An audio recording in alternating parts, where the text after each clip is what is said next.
reduce the speed limit to 25 for road safety throughout the village. Madam Clerk, want to read the legal?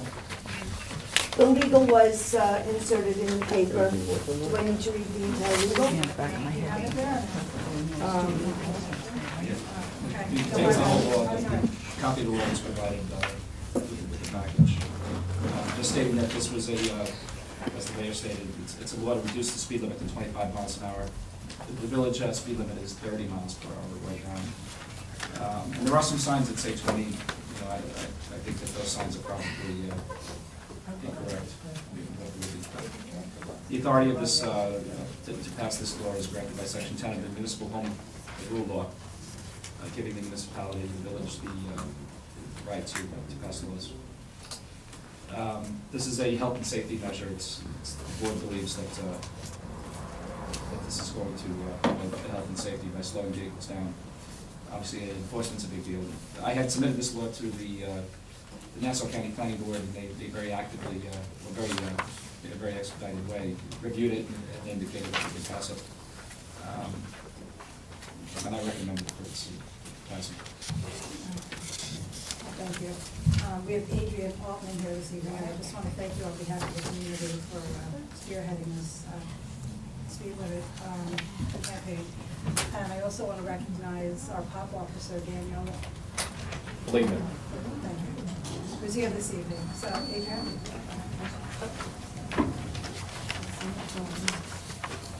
I'll make sure your mic's on. Hello? No. No? Here we go. Hello? There you have it. Okay. Good evening, Mayor and Board of Trustees. Thank you for affording me the opportunity to once again speak about reducing the speed limit on all village roads in Manorhaven. I would first like to give an update from the Nassau County Police Department. The yearly report for 2015 from the Nassau County Police Department Traffic and Safety Unit states that 50 accident reports were written in Manorhaven. Accidents that involved 91 cars, and I have that report here if anybody would like to look at it. This information is not only unsettling, but it is also unacceptable, and it is the reason why we are here today, to set a new speed limit for Manorhaven. Setting the speed limit from its current speed of 30 miles an hour to 25 miles an hour would benefit everyone. Streets will be safer for parents, children, seniors, visitors, and pets. Property values will go up because areas with lower speed limits become a more desirable neighborhood. If there is less wear and tear on roads, then there is less repair work and maintenance costs. It is also better for the environment. You will see an increase in the number of people walking, running, cycling, and walking their pets. This will promote health and well-being for those enjoying the outdoors and also give people a better sense of community. The benefits of reducing the speed limit is great, and it is only a win-win for the village of Manorhaven. Whether you are a homeowner or a renter, or you are someone who has been living in this village your entire life, or for only a few years, the one thing that we can all agree on is that Manorhaven is home. The village of Manorhaven is a waterfront community that is not only beautiful, but also rich in history. It should be the duty of all the residents living here to preserve, protect, and respect the environment and the law, not only for those who are here now, but also for the next generation. Thank you.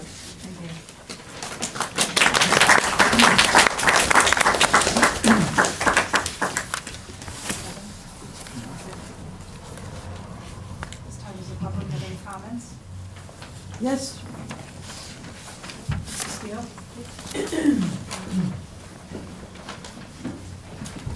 We have copies of the testimony. I'm reading this on behalf of Matt. In addition, Just the volume, I'm sorry. Down below. Okay. Got it?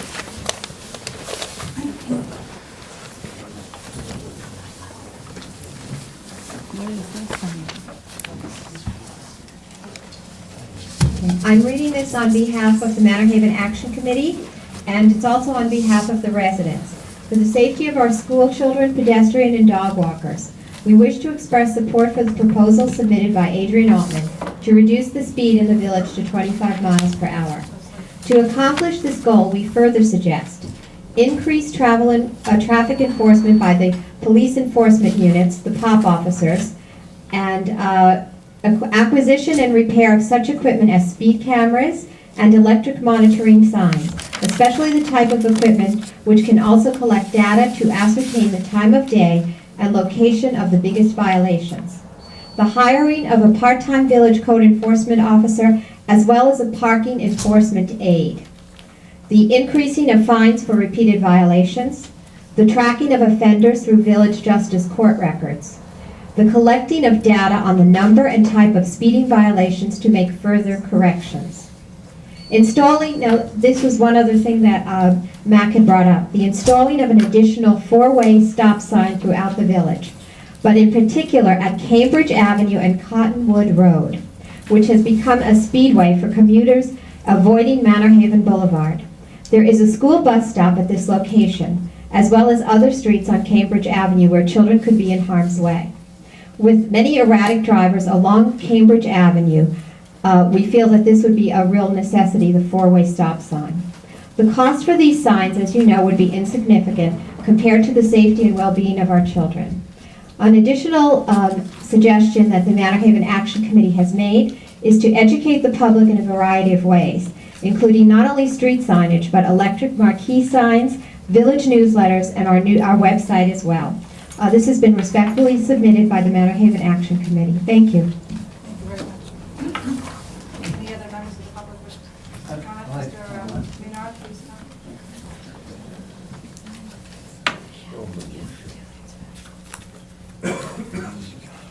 Jackie, you may go right after. Yeah, it's not related. All right, then we'll wait for the board meeting. Bless you. Bless you. I'd like to, my name is Gary Maynard, 17 Manhasset Avenue.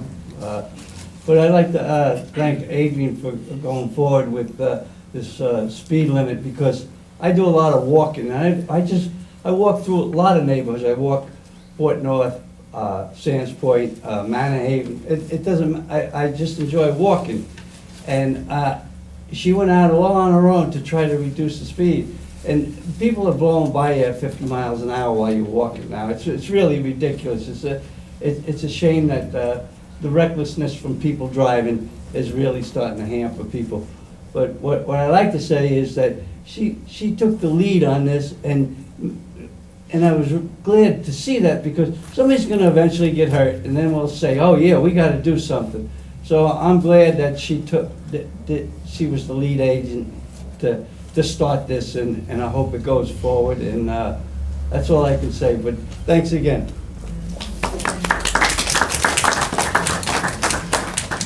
Any other members of the public wish to comment? No, so I'm going to ask the cop officer. I know every inch. Right up to the podium, please. All of a sudden, after all these years. Good evening, everyone. Right. My name is Officer Fleetner. I've been with the old 6th Precinct, as people know it now, which is now the 3rd North, for over 9 years. And the last 2 weeks, I've been accepted to the POP unit. There's one other officer, Officer Carlos Rivera, who cannot make it tonight, but we are here to enforce all the laws and rules that we can and help keep this a safe community. In addition to the regular post car, which is 604 for Manorhaven, we would be an additional aid if the village were to lower the limit. We would be here to help enforce that. We have our own tools and devices to ensure that it would help.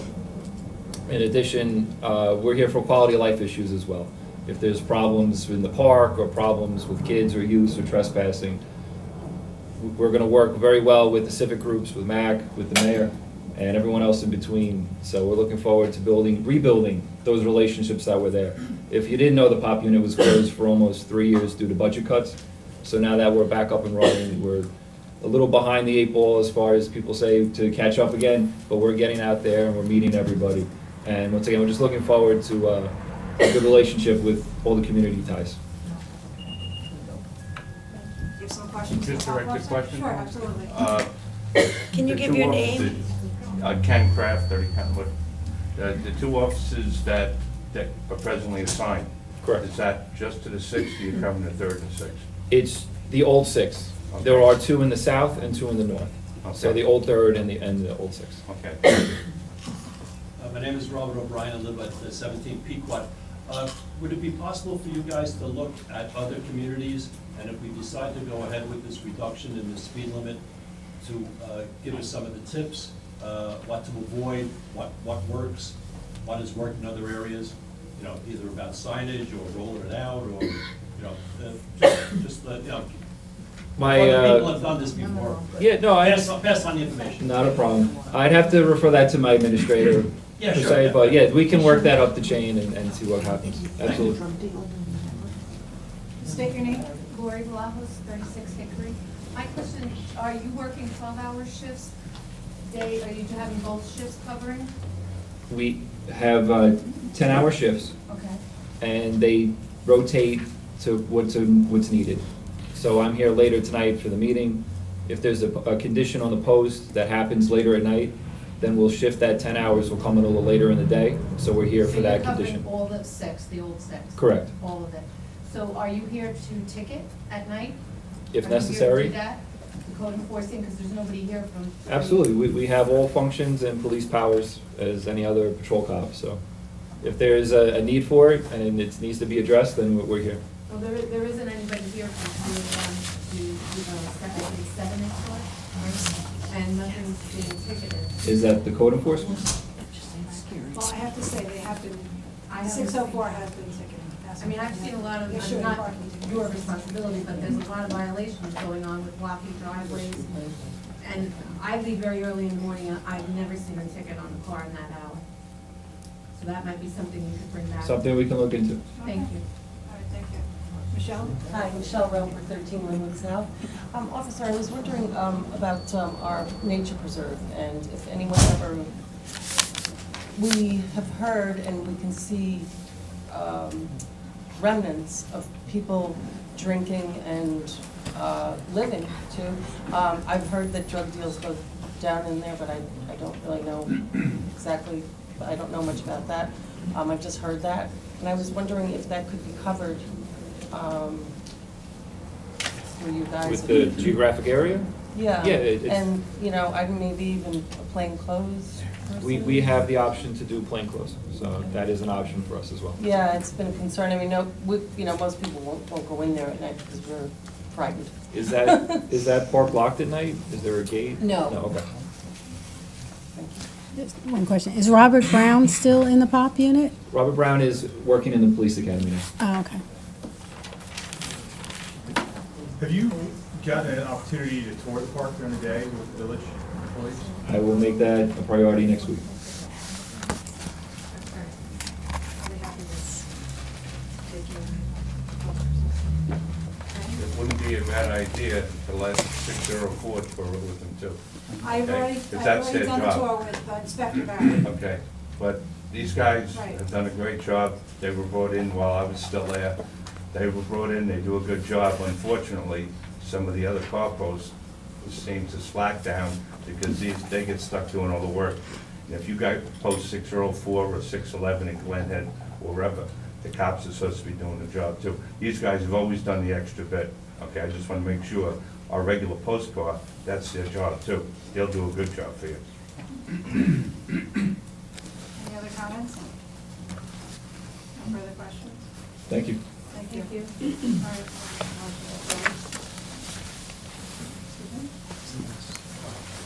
I'm gonna reopen and, I'm gonna make a motion to approve. I'm gonna make a second. Are you closing public hearing, or, I'm sorry, I missed what you said. She's approving. Yes, I did, I made a motion to close. Did we have a second to close the public hearing? And then I made a motion to approve. Can I just poll the board, Yes, please? after you poll the board. Sure. Trustee Avina? Aye. Trustee Lucia? Aye. Trustee Gately? Aye. Trustee Van Roshlab? Aye. Mayor Junta? Aye.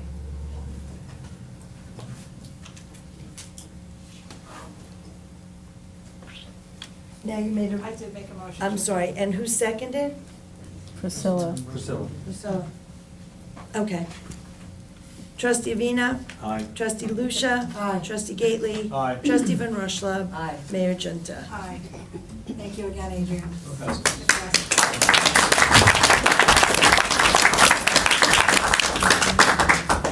Okay, second item, second public hearing is in regards to an application for the 42nd year of Nassau County Community Development Block Grant. This CDBG money is federal money, which is distributed by Nassau County. We're using it to continue work on Morgan's Dock. Madam Clerk?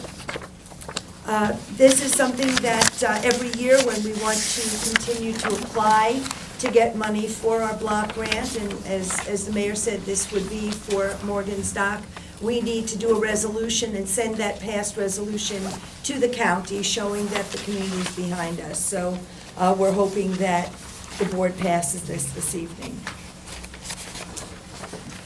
We have a motion to, or is there anybody that wants to say anything? No, does anybody wish to comment? Public, no? Okay. So I'm going to make a motion to close. May I have a second, please? I'll second. Trustee Avina? Aye. Trustee DeLucia? Aye. Trustee Gately? Aye. Trustee Van Rushlov? Aye. Mayor Junta? Aye. And may I have a motion to, I'll make a motion to approve. I'll need a second, please. I'll second. Okay. Madam Clerk, call the board. Trustee Avina? Aye. Trustee DeLucia? Aye. Trustee Gately? Aye. Trustee Van Rushlov? Aye. Mayor Junta? Aye. Wonderful. Okay. So we will do that. Yes. So, now it is 7:30. We'll go right into Board of Trustees meeting. Yeah. Okay. Good jokes. I only know dirty We ones. have to wait 5 minutes. We both there at 7:30. Yeah.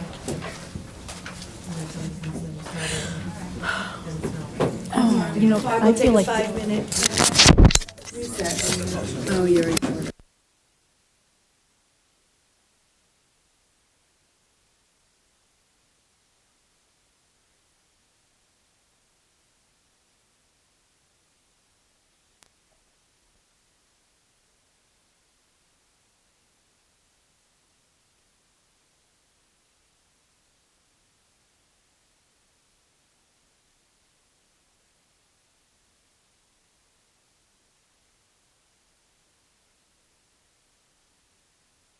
DeLucia?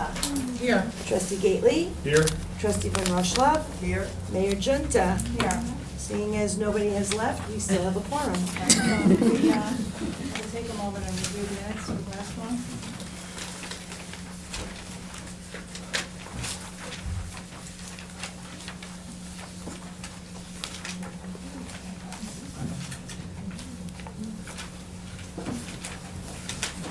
Do you have any questions or? Rita? No, I think it's not, just looking for one more. Okay. It's fine. I'll make a motion to approve the minutes. Need a second? I'll second it. Madam Clerk, please call the board. Trustee Avina? Aye. Trustee DeLucia? Aye. Trustee Gately? Aye. Trustee Van Rushlov? Mayor Junta? Aye. Moving on to the department reports, Madam Clerk. I just have a couple of things that I would like to report first. One of the things is that, and I have my report on here someplace, that we received from the Office of the State Controller a great report. We are not in fiscal distress at all. We had gotten a report in 2013 that we were in distress. Last year, we had no distress, and again this year, even a lower number is better, a lower number. So I was very pleased to receive that the other day. That's why that wasn't distributed to us? I just got it this afternoon, and Mayor, I think you took it when you grabbed the report from my table, maybe? 2 copies? Yes, I do have it right here. Okay, so can you please pass that? Pass it and we'll make copies. So that came in, and then do you have the other copy for me? Thank you. No, that's, right there. Keep it coming. Okay. Want to make copies of this? I'm gonna make copies of this for everybody. It's a little bit difficult because it's on a point system that's not very easily read. The other thing that I did want to tell everybody about, and there are flyers on the back table, please participate in this. Ken Kraft brought this in to us, and they're raising money to help the animal shelter in Glen Cove. And it's in memory of his son Tommy. So Kenny, thank you so much for this, and we love our pets here in Manorhaven, so we really want this to be very successful. And that's basically it. I think there were a couple more things, but I think you have my report page, so. Thank you. Thank you. I made two of them. Oh, this is really, really great. We received approval from CHIPS. One of the toughest things for us is to fill potholes. We received word that they are gonna pay 100% for a hot box, which keeps the material to fill potholes hot. So they're gonna pay the whole amount. It's about a $19,000 item, and it will really help us in paving our roads or fixing our roads. So that's something new. You each got a salt report at your table to show how much of the salt that we've ordered we've used. I wanted to also let you know that according to our budget and on time, we paid off our $270,000 ban. That went through 2 days ago, so we are on time with that, and all of those things do help our fiscal standing with the state. And that's all I have to say. Okay. I just said I'd keep it quick. Yes, it was. Quick. All right, so let's move on to the. That's a resolution. To the department reports.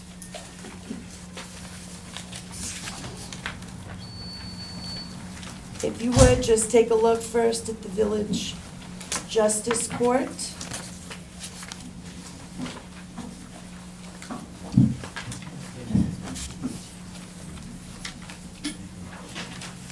And behind that, we have our DPW report. I wanted to say that after last night's storm, the DPW did a great job. They were out cutting down trees. They reported, and he then sent it to PSE&G, all of the sagging lines and the tree branches, so they did a great cleanup today on I'll that. also mention the police report regarding Officer Eugene Sullivan and Police Officer John Kinfoyle. During the blizzard, they were able to save one of our residents' lives in Manorhaven, so I just wanted to, I think that's also included in Yeah, there's a letter in the packet, in everybody's packet, a letter of commendation and thanking us for sending a letter. Okay, we have, in everybody's packet are the pump station reports, as well as code enforcement.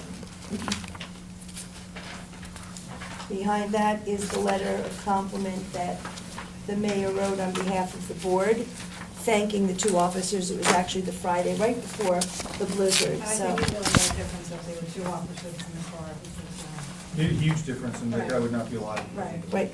So I know that everybody was suggesting that they separate, but it's, No, it really did. One of them was able to run to get the defibrillator, and the other one stayed with. Start chest compressions, so. Mhm. Okay. All right. Let's move along. Any other questions, on the board? I'm gonna make a motion to approve. Let me just second. Second. Madam Clerk, please call the board. Trustee Avina? Aye. Trustee DeLucia? Aye. Trustee Gately? Aye. Trustee Van Rushla? Aye. Mayor Junta? Moving on to the abstract.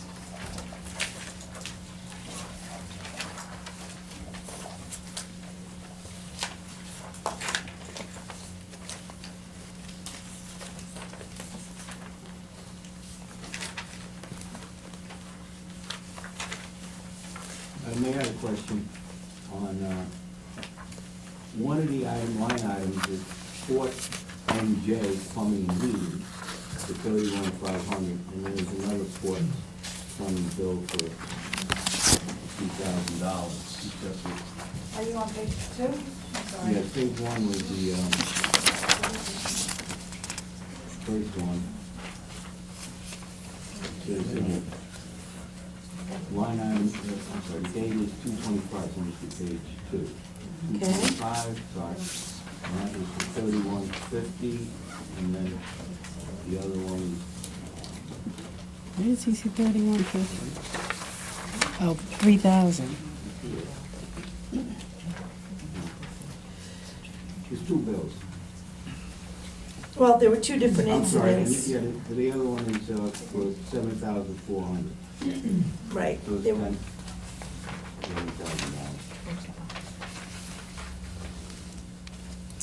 I can, if you like, I can get you the backup. I don't have Well, I that in think the the table. point that we try to get accomplished is that if we can get the abstract a couple of days before, and if I there's any understand. questions, we can come down, Right. and this way we don't have to bring it up here to be satisfied. Right. I Okay, understand. That was regarding a backup on Edgewood. No, I understand. And for It's what- just, I'm just explaining what that No, service was but for. it's a point well taken. Leslie? Yeah. You probably told me, excuse me, many times, but the J. Morgan Chase Bank for the bond payment for $274,000. Yes, ma'am, that's our ban. We have now totally paid that off. A ban is a bond anticipation I know note. what that is. We put it, oh, okay, Right, I didn't realize it was $274,000. yep. Yeah, Leslie, cash and Calvin. We want them off, we're not paying them. Okay,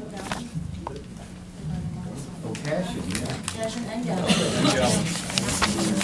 Who? Oh, I'm sorry. Who's that? $42,000. Who is that, though?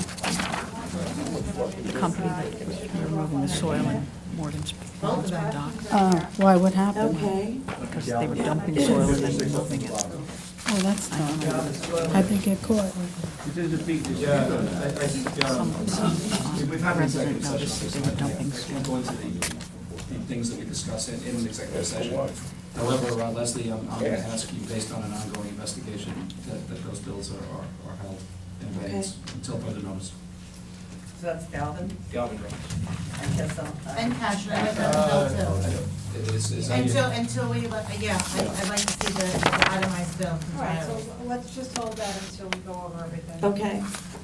All right, so let's just remove those. Just so Sean, everybody knows that we don't want those checks sent out, I want those payments held up. I'll make sure they're put aside tonight. They weren't sent out. No, nothing is sent Sure, out. I know, I'm just making sure that. No. There's, two Sprint bills, is that what, hold on, I'm trying to find the other one, I thought I saw two. 216, 787, 941, 216. A 216 bill and a 225 bill, unless, that's the date, right? Is that the date of the bill, those dates that are listed? Or it's when the checks were cut. So there was one that came after the last meeting, Because early you in the got- month, Because you got 216, right? you've got For $350.20, and then you got Correct. 225, you have $704.40. Right. So There- those are. So we need to take a look at those bills. I would look, make sure that they didn't give us a late bill before I send that out, and make sure that the 700 didn't encompass, because we didn't send it out. We didn't send it out till after the meeting, or didn't receive the bill till after the meeting. So I will make sure that they didn't bill us twice before I send it out.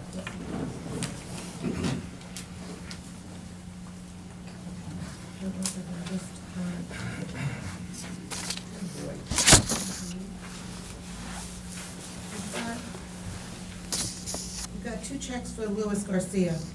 Yes, he didn't get his we had court last month, right after the board meeting, so we didn't cut checks right after that. And then we had court last night also, so that's why he Oh, you has two included it in checks. That's exactly why he got those two. And you'll probably find two there for the judge, the same thing in the prosecutors, because they were not on the list to pay in advance, and we had our board meeting and then we had court. No problem. DSW Electric Corp. for snow plowing, who are they? That's Don Wilson. Okay, Don Wilson, okay. I guess I only know Don Wilson. That's him. That I don't know what DSW is. I don't know what an FPS is. No, I know. Leslie, I can you think- give us I think a, it's can you time. give us a breakdown of the snow plowing and construction that's going by contractor? I can't wait. I don't see, like, you look at the same thing. But I know Scobo did work, but I don't see. Yeah, I'm just sorry, I didn't hear you. I asked if she would give us a breakdown of the snow plowing by contractor. Because I see- I know Scobo did work and I don't see him here. I know Donnie Wilson. We did. we are in negotiation with him, we are in conversation with him over the bill. We're verifying everything that he said, all the equipment that he said he brought, so we just didn't put it on for tonight until we had the opportunity to discuss that with him. Right, well, but Moore Brothers is on here, there's Calvin is on here, there's a Right. lot of different vendors. Well, kind of all and over we the had a page. lot If of we could different just get a- storms on the month, but I will give you all their bills and everything to show you For that. Monday's work session. We can do that for Monday, that's true, and if you want me to hold the bills till Monday, I can. I'm sorry? If you would like me to hold those bills aside with the checks so you can look at them, That might not be reserve bad. decision, That's a good idea. okay? So I'll hold those checks till you have the ability to review all of the bills. Any other questions on the abstract? Okay. I'm gonna make a motion to approve. May I have a second, please? And we're approving with the holdbacks. With the Yeah, holdbacks. hold on. Trustee Vina. Aye. Trustee Lucia. Aye. Trustee Gately. Aye. Trustee Van Roshlav. Aye. Mayor Junta.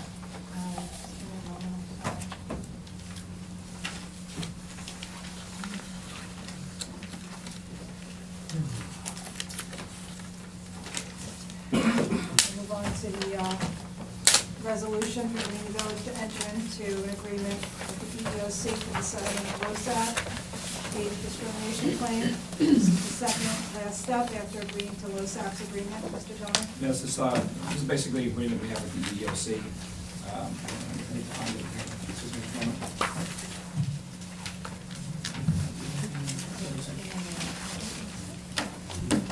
Right after the abstract, did you have? No, I have it here. Oh, the reason we had the trouble with the EEOC to begin with was there was an allegation of age discrimination. But they stopped paying the LoSAP benefits to volunteer firemen when they reached the age of 65. So some individuals who weren't getting those benefits in the fire department raised the issue of age discrimination with the EEOC. And in fact, there was a determination against the fire department and the contractees, which is the villages and the towns that deal with the Port Washington Fire Department. So we entered into a negotiation on changing our LoSAP plan under a number of steps that we took. There was a number of meetings we had with the town of North Hempstead and some of the neighboring villages that service with the Port Washington Fire Department. We had to change the plan. We did it by referendum. We had that vote. I don't know if anyone remembered. We did a special referendum on that. So this is the final agreement with the EEOC. And it actually works for the village because, there were certain provisions that we had, obviously we're not gonna discriminate going forward, we've changed the plan. But we owed back the LoSAP payments and they were expensive, in terms of all the villages in the town and what the fire department did. And it was a very generous concession in my view. They sold an insurance policy that they had and used the proceeds to pay all the arrears for all the villages in the town. And I think that was a very generous thing with the fire department, because we would have ended up, it would have been out of budget, it would have been about $60,000 to our village. And amongst the towns and villages, we pay, I believe, probably the second or third highest amount of the fire department's budget. That's probably accurate, right? It's the town of North Hempstead. Well, town is by far the biggest, but yeah. Then you get Sands Point, and then comes Manorhaven, and then, so we would have hit had one of the lion's shares of this payment. Anyway, we've settled the case going forward.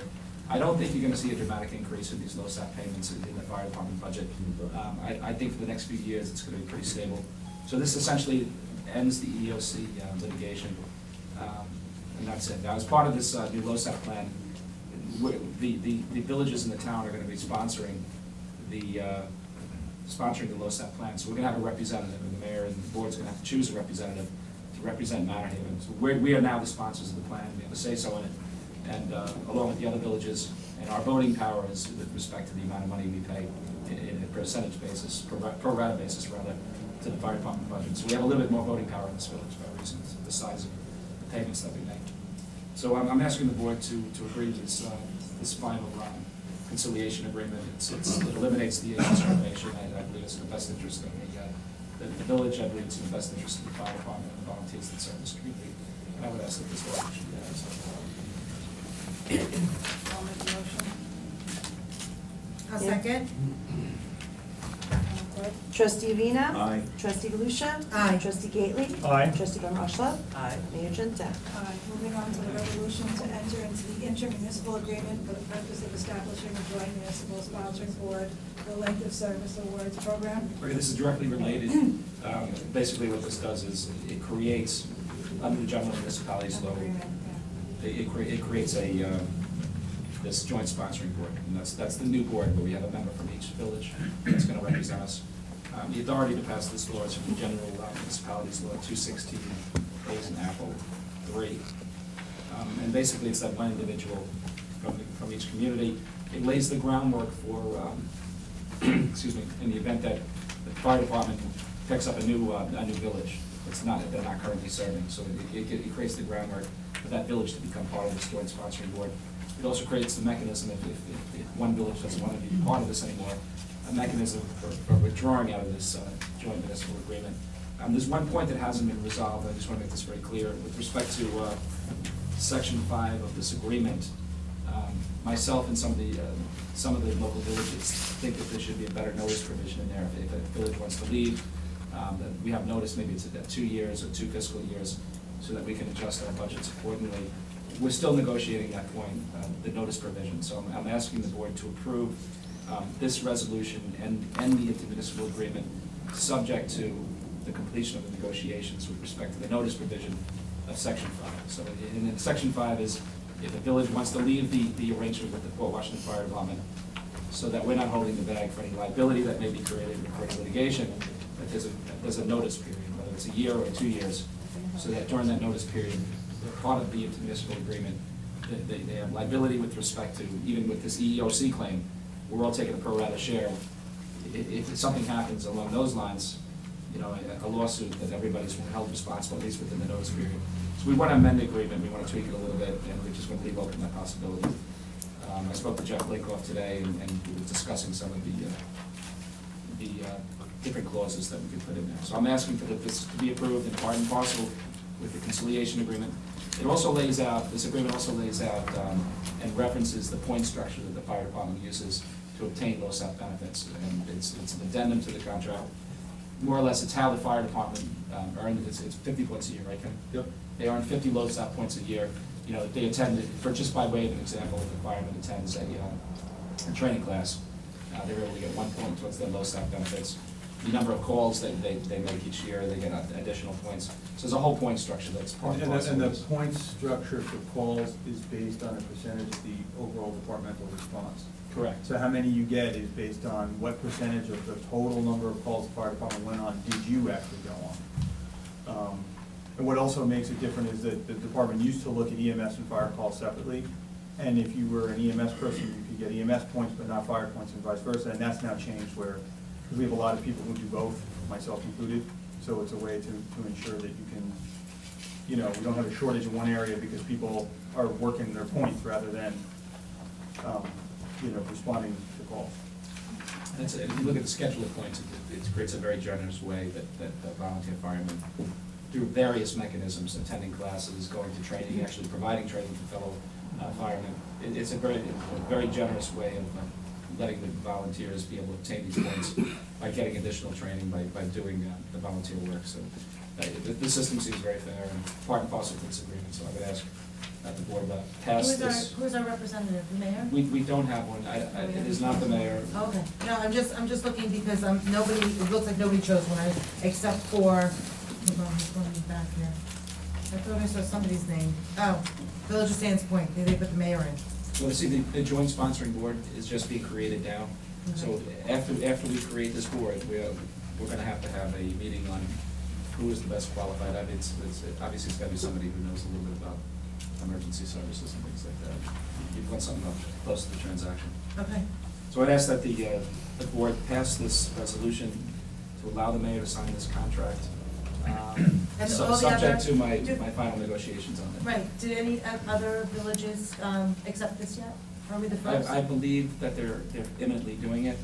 However, there's a little bit of a wrinkle with that notice provision, which I agree with, and I think that it's something that it needs to be amended, and it's to our, and in order to our benefit. Is there a time limit when this has to be signed? Yes, according to the EOC, we need to be wrapped up, I think, within the next 30 days, and we've been asking for extensions to get these things done. And this is sort of the first final So hurdle. you're asking us to approve this, not knowing exactly what our tweaks are? We know the tweak is limited to adding a notice provision in paragraph 5. This agreement was ready to be signed tonight, and I spoke to a number of the attorneys, and I think that we'd like to add this. So right now, there's no notice period, and what you're proposing is to add a notice period? Correct. Okay.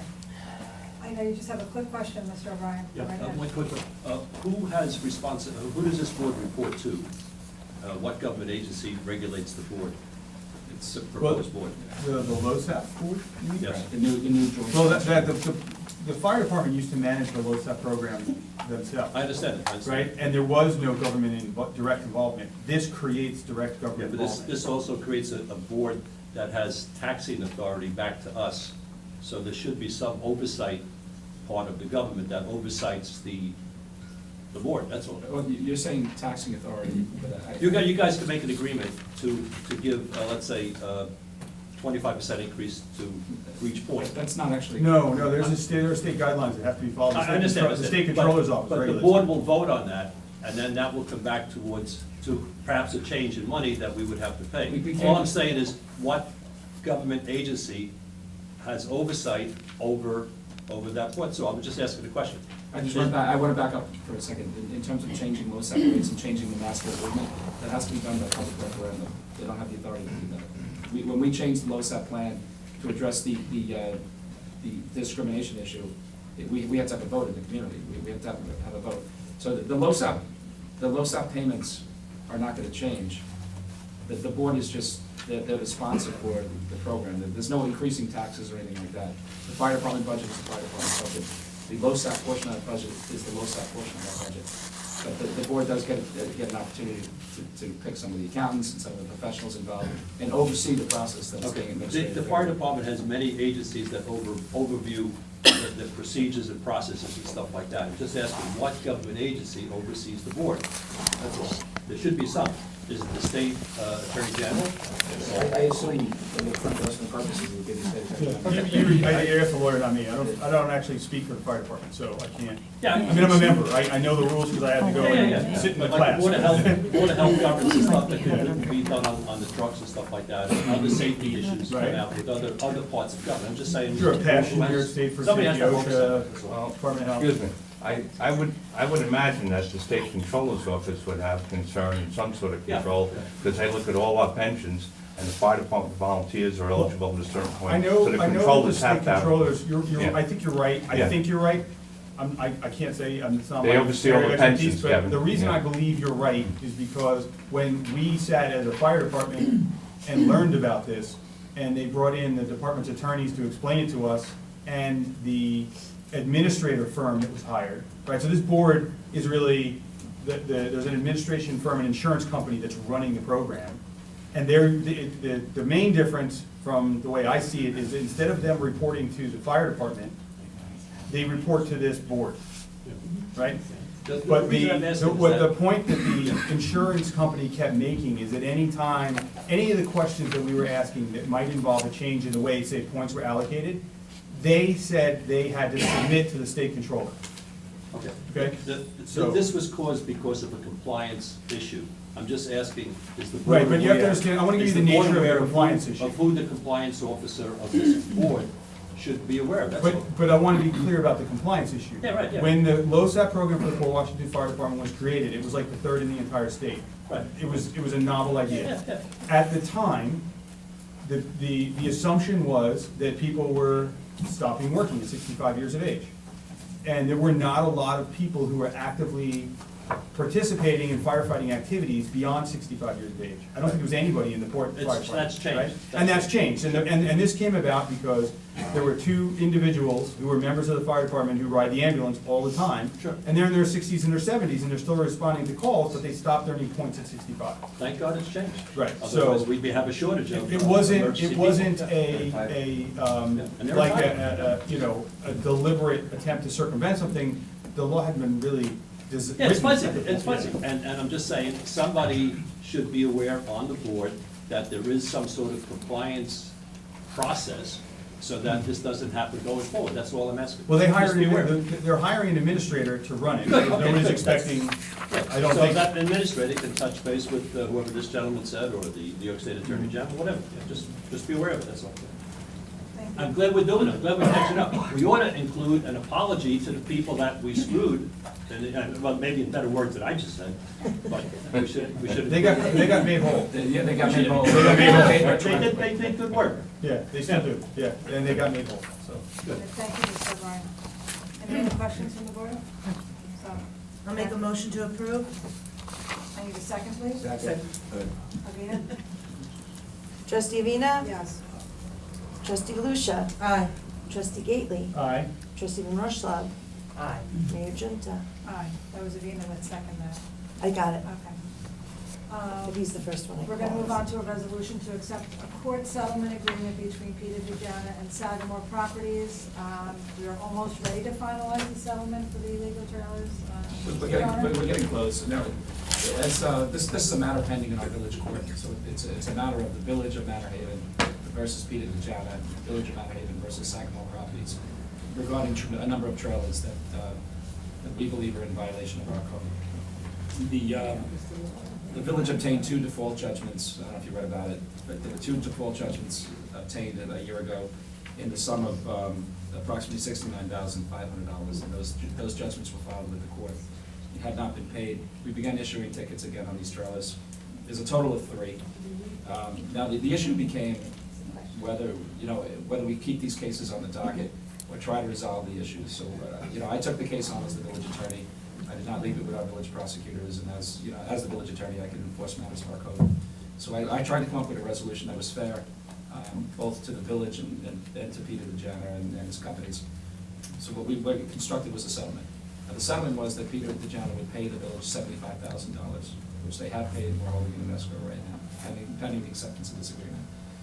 We gave them 6 months to remove remove one of the trailers on Sagamore Hill Drive. So he needs to either file for a building permit for a structure or remove the trailer within 6 months. Otherwise, we can reinstitute the ticketing process. If he has a building permit, we'll give him additional time on that, an additional 6 months. The other 2 trailers, which are located on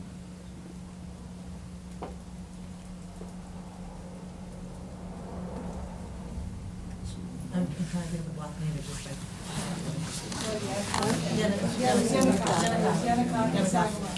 Sagamore Hill Drive. Right. Those are 2 trailers, they're very important to Mr. Dujana because he runs his trucks out of those trailers. And his attorney had argued that they were grandfathered to have those trailers there. Now, without addressing the issue of whether they were grandfathered or not, or going into the legality of it, we were able to settle the cases in the court with Mr. Dujana, take the cases temporarily off the docket, obtain some money for the village in the process, and then have an opportunity to examine that. So as part of the settlement agreement, counsel for Mr. Dujana has to provide a memorandum of law or some type of legal proof acceptable to myself and to the village that these trailers have somehow been grandfathered. I don't believe they have been grandfathered, but we gave them 60 days to do that, 60 days as of the signing of this agreement. And in the event that proof isn't satisfactory or that proof isn't forthcoming, we can begin the ticketing process on those trailers. So what we wanted to do, more or less, these tickets have been on the calendar for 2 years. They've been languishing on the calendar, and they've been providing counsel and coming to court, and I've been coming to court, and it's clogging up our courts a little bit. But I think the resolution here is very fair to Mr. Dujana because on one hand, he has a big business in the community, and he pays a lot of taxes, and he serves the community.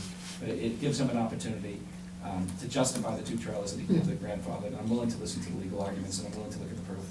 And it gives him a reasonable opportunity to remove the other trailer. So I think it was a win-win for the village. We actually put more money into the budget. In the event that we don't hear from them in 60 days, we're gonna reticket. If we don't hear from them in 6 months with the trailer, we'll reticket. The settlement agreement also resolved some of the miscellaneous matters that he had. I think there were 1 or 2 small matters. And the fine structure was maybe $150 at the tops. We resolved those as well. And that's the whole agreement. And what it does is it satisfies the judgments in the filed with the county clerk. It satisfies all the tickets that he had in court. And by the way, these tickets, we're talking about tickets that are punishable by $10 a day up to $100 a day. So there's no guarantee what kind of judgment the judge would have given us on it. It was a settlement where we gave up a little bit, Mr. Jana gave up a little bit, and we were able to satisfy all his judgments, his tickets and everything. So now that we have a level playing field, and we can start again and evaluate the situation. Also, the problem for Mr. DeJano, who is in a municipal service business, if the judgments were preventing him from doing business with the village, which is something that we don't want to see. I mean, if he's able to bid on some of these contracts successfully, then he can do business with the village now as a result of this, because the judgments have been satisfied.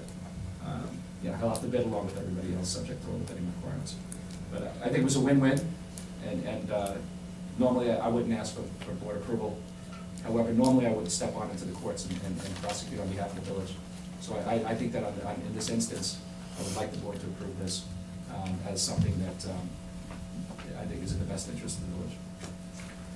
Can I just say something? I think it's fair. We discussed it, and I honestly think it's fair, but I just think that after the 60 days or whatever time we give them, I don't think this should drag on again, and we ticket them and ticket them for a year or 2, and then come up with another solution. A solution has to be final. I think we need to amend the law with respect to trailers, giving the village. Something, right just to remove. because, he got up to I don't know how much you said, $69,000 in fines or whatever. And there were more tickets. Right, yeah. but okay, say $80,000, whatever the amount was, over how long of a time?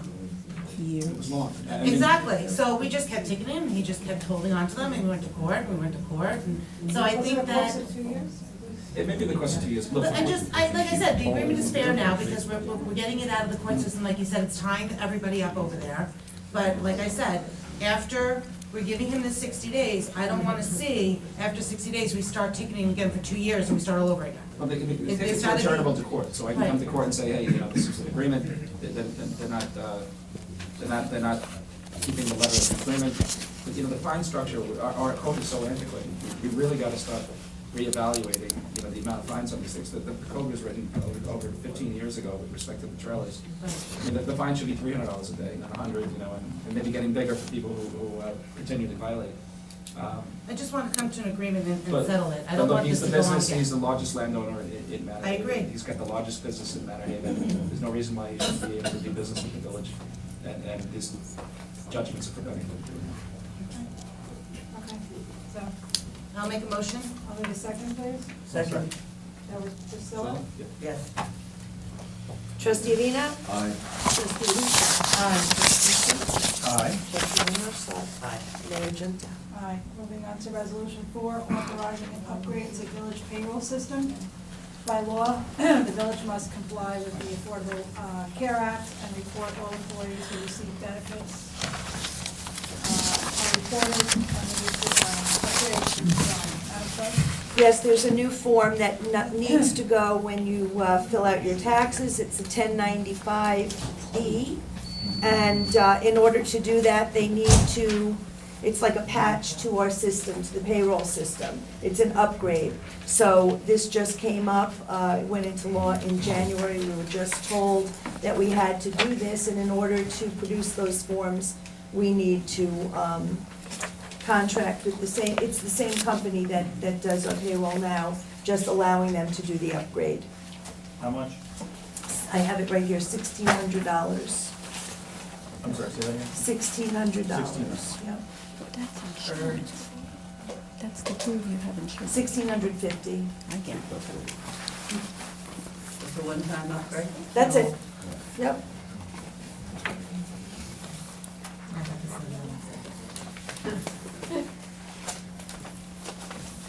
Well, once Obama's not president, it'll change. What? That's the Yes, I will form do that you that. have to prove that with your taxes. Very good. It's a one-time, So yes. once the Obama law is thrown out. Let me just grab the. According to Donald Trump, they will be. The whole thing shouldn't be thrown out, it's really a I'm shame. gonna add the words, I'm gonna make a I'm motion laughing to at approve that, I mean, I don't have an the issue with travel that, but healthcare. one time. and just pass it back. We're like Oh, embarrassment to us. yeah. I'm sorry, did you say that? Motion to approve as amended. As amended, I'll second. We have trustee Caitlin. trustee Avina, Aye. trustee Lucia, Aye. trustee Gately. Aye. Trustee Van Rushlet. Aye. Mayor Junta. Moving on to, a resolution authorizing the clerk to solicit proposals for snow removal contracts for the 2016 and 17. Madam Clerk? This one just goes hand in hand. It's just allowing or directing my office to get make prices. some inquiries, to get prices in case we want to have a contract. So I just didn't want to do it without the direction of the board. And that was something that was brought up at a work session, that we should do it not only for snow removal, but to find out what it would cost for street sweeping. So then I'll go out this month and try to get some idea of what it would cost if we were to outsource part of those processes. So do we want to amend this to say a resolution authorizing the clerk to solicit proposals for snow removal for the 2016-17 winter season and street sweeping for the, Number 6 is street sweeping. Number 6 the is. number 6 is? I just did them Oh, okay. separately in case there was, So I'm gonna make a motion to, Very good. I'll make a motion to approve. Can I just interrupt 1 second, Madam Mayor? On the solicitation of bids, are we talking about the possibility of outsourcing the entire snow removal and let the DPW do a few of the, to Corners help and stuff out? like that. Because we discussed that at the work session. well, I think Or we this, talk about a backup to our operating system. I think what I will do then is try to get a lot of the different prices and get both. Both sides. Both. Full So and what if, what supplemental. it would cost if we were going to, let's say, sub it all out? And that's why I did it separately, because we might not want to then move that forward as putting it in a lump. I think it's better if we just get both quotes on the snow removal, just Okay. because, like, looking at the abstract, that all that money that we just paid for the snow removal, maybe having a contract, if we end up doing it that way, Right. would save us some money, and then they're responsible. Right. And then, like you said, again, between the equipment we have and everything else that we discussed, seeing outsourcing the whole thing, what that would come out to. Right, versus- doing it with a contract can be risky because it might not snow at all and then you're paying a certain amount of year, but it's like buying insurance, it's a gamble. But it's the same situation now. We have trucks, we maintain trucks. If they're not used, we have the same amount of highway people, et cetera. So it's a basic protection in case it does snow. So you have a contract. I wouldn't want to give away our plows, but we might want to get Some of them I think should. some of them good. Maybe I should put. All right, so I will ask for some idea of how much it would cost in both ways. I'll make a motion to approve. I'll need a second, please. Second. Madam Clerk? Trustee Avina? Aye. Trustee Lucia? Aye. Trustee Gately? Aye. Trustee Van Rushlet? Aye. Mayor Junta? Moving on to the number 6, authorizing the clerk to solicit proposals for street sweeping projects for 2016 and 17. Leslie, didn't we look into that a while ago? Yeah, actually, I thought I found it, and I, We did look into it, and it was about 2 years ago, so I just want, I'll go back to, well, it was No, I like in the think- very beginning no, of I had it, 14. and it was about 2.5 years ago, and I thought we should go back out again, just in case. Refreshing. Yeah. 'Cause it- I mean, it is I years still old. have It doesn't- paperwork, it's so the I way- could just go And why back. didn't we move that forward then? Why didn't we? One of the things that we were looking at that time is, was trying to buy a new street sweeper, Right. which was, we found a really good used one for $190,000. It had been used for a month, almost as a demo, and we realized that was too expensive, and then we looked at street sweeping, and most of the, We even had someone come and do a test, a demonstration. we did, and they have some really good equipment out there. But when we looked at it and some of the quotes that we got, some of the numbers we got back then, people are used to here having their streets swept every single week. And they were giving us quotes like 24 times a season, which is gonna be once every 2 to 3 weeks. I don't know how that would fly here, and so if we were gonna ask for every week, it may get to be very, very expensive. So did you get the numbers based on the amount of times they're gonna sweep? Yes. You did. And it was based on the number of times they sweep for other communities. I'm just kind of bringing out the point that a lot of people here are used to having the street swept every week. But And Port with- North and Sands Point both have outs. I'm gonna find out how many times they get It swept was- it as was- well. it I will wasn't- tell you, there's another possibility, and, our DPW guys went over to Thomaston yesterday and spoke to, the head of their DPW.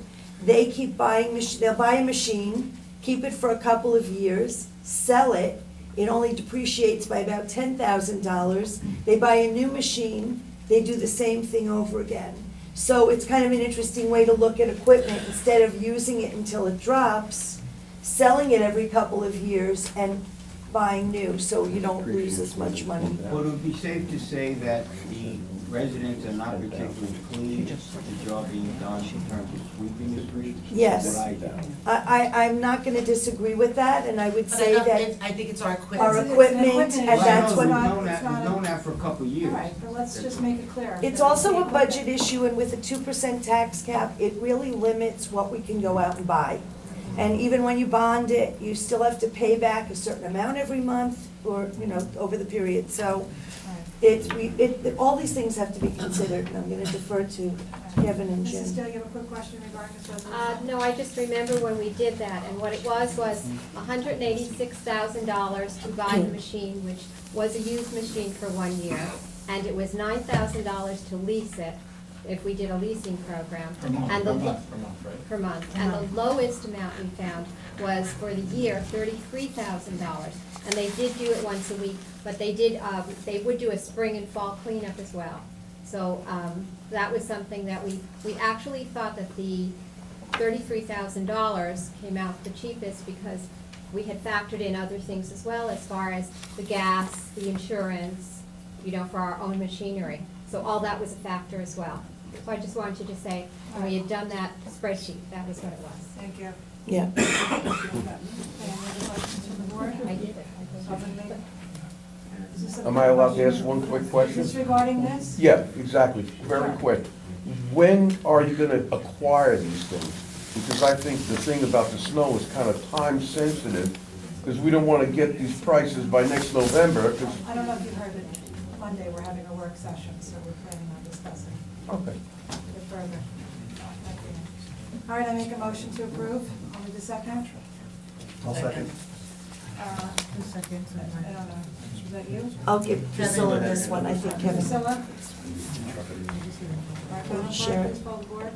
Trustee Avina? Aye. Trustee Lucia? Aye. Trustee Gately? Aye. Trustee Van Roshlav? Mayor Junta?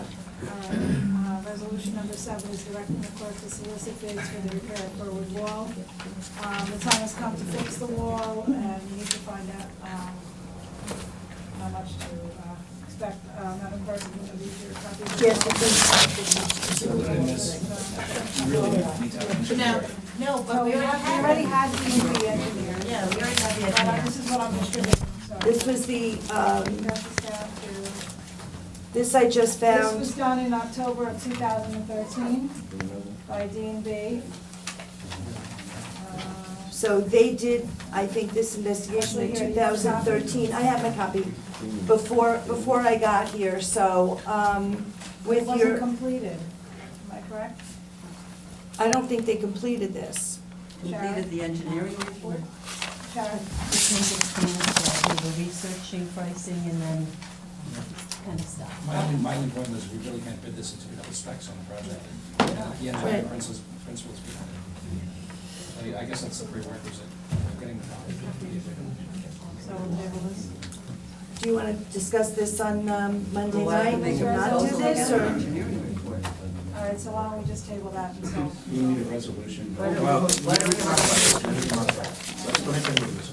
We've also mentioned that it's a safety issue. It doesn't have to be a written resolution. Like right now, I make a resolution to hire an engineer to, So look we're at the gonna forward we're gonna wall. modify it, so just 1 second. It's right here. Resolution directly bids for, how about an engineer, Well, this is the engineer, so should I go back to them? Or the DMV question wanted is, do I $21,000 go back? to basically manage the bid process, right? To scope what was required in the bid and, For the design work, scope of services, additional engineering services, they said that the cost at that time for soil boring contractor is estimated to be $2,500. Right, so I'm gonna, let me modify this. So if we change the resolution, now that will be resolved, the clerk is hereby authorized to retain the services. yeah, we have no idea if these prices, which are 3 years old, are good enough. Well, I kind of spoke to them and I said, if we're going forward, will you hold to that? And I think they will, so. All right, so to retain the services of D&B Architects, PC, in accordance with their October 7th, 2013 proposal. And I think that would be the new resolution. Everything else remains the same. All right, would you give me the wording when Okay. you finish? I don't need it right now. Okay, no problem. So as amended, I would need a motion to approve the resolution, correcting the language. Now therefore be resolved, the clerk is hereby authorized to retain the services of D&B and Architects PC in accordance with their October 7, 2013 proposal. And then to solicit the bids based on that, right? If you want, maybe we should do a separate resolution for that after we get the specs of it. Then you may want to do a closed bid. And they can help us draft the big package as part of their proposal. If that's going to be a big project, I would say it would have to be a closed bid at that Who's point. paying for the wall? The wall is owned by a number of people. From what I know, the village owns a portion of it.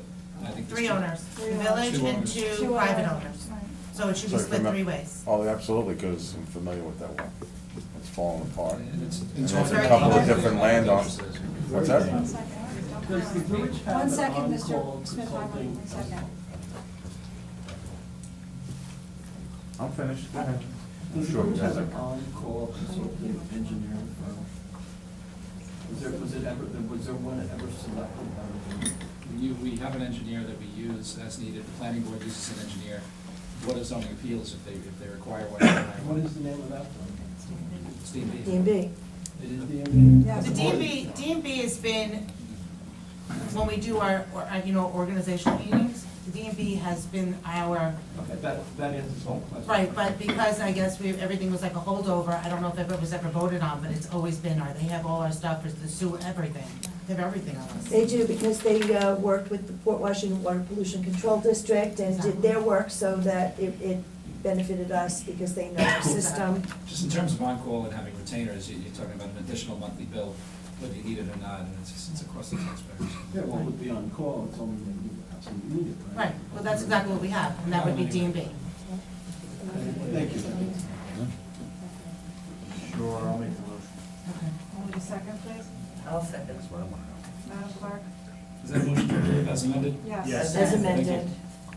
Trustee Avina? Aye. Trustee Lucia? Aye. Trustee Gately?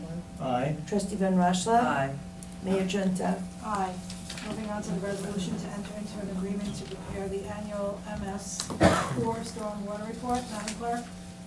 Every year, we are required by law to fill out this MS4 stormwater report, and we did have D&B do that for us last year, and they said that they would do it again for us, and I don't have the amount, for the same amount as it was last year at no increase. And it's something that we have to do. It was about $1,000, but I did not pull the amount.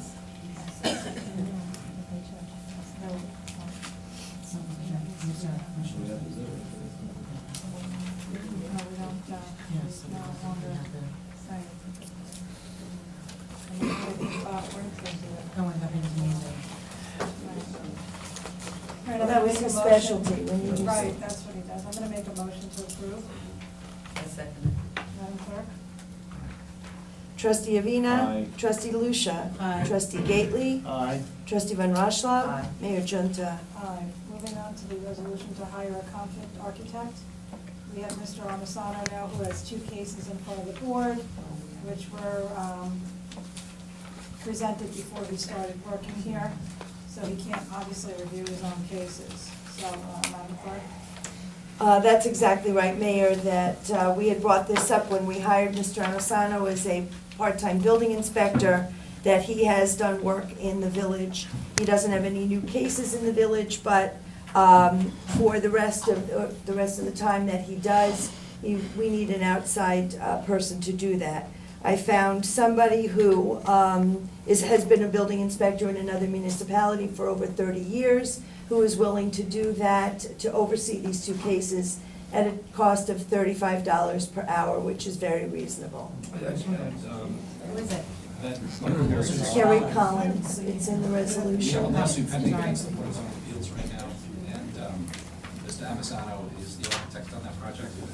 Mr. Tina's here, it's his client.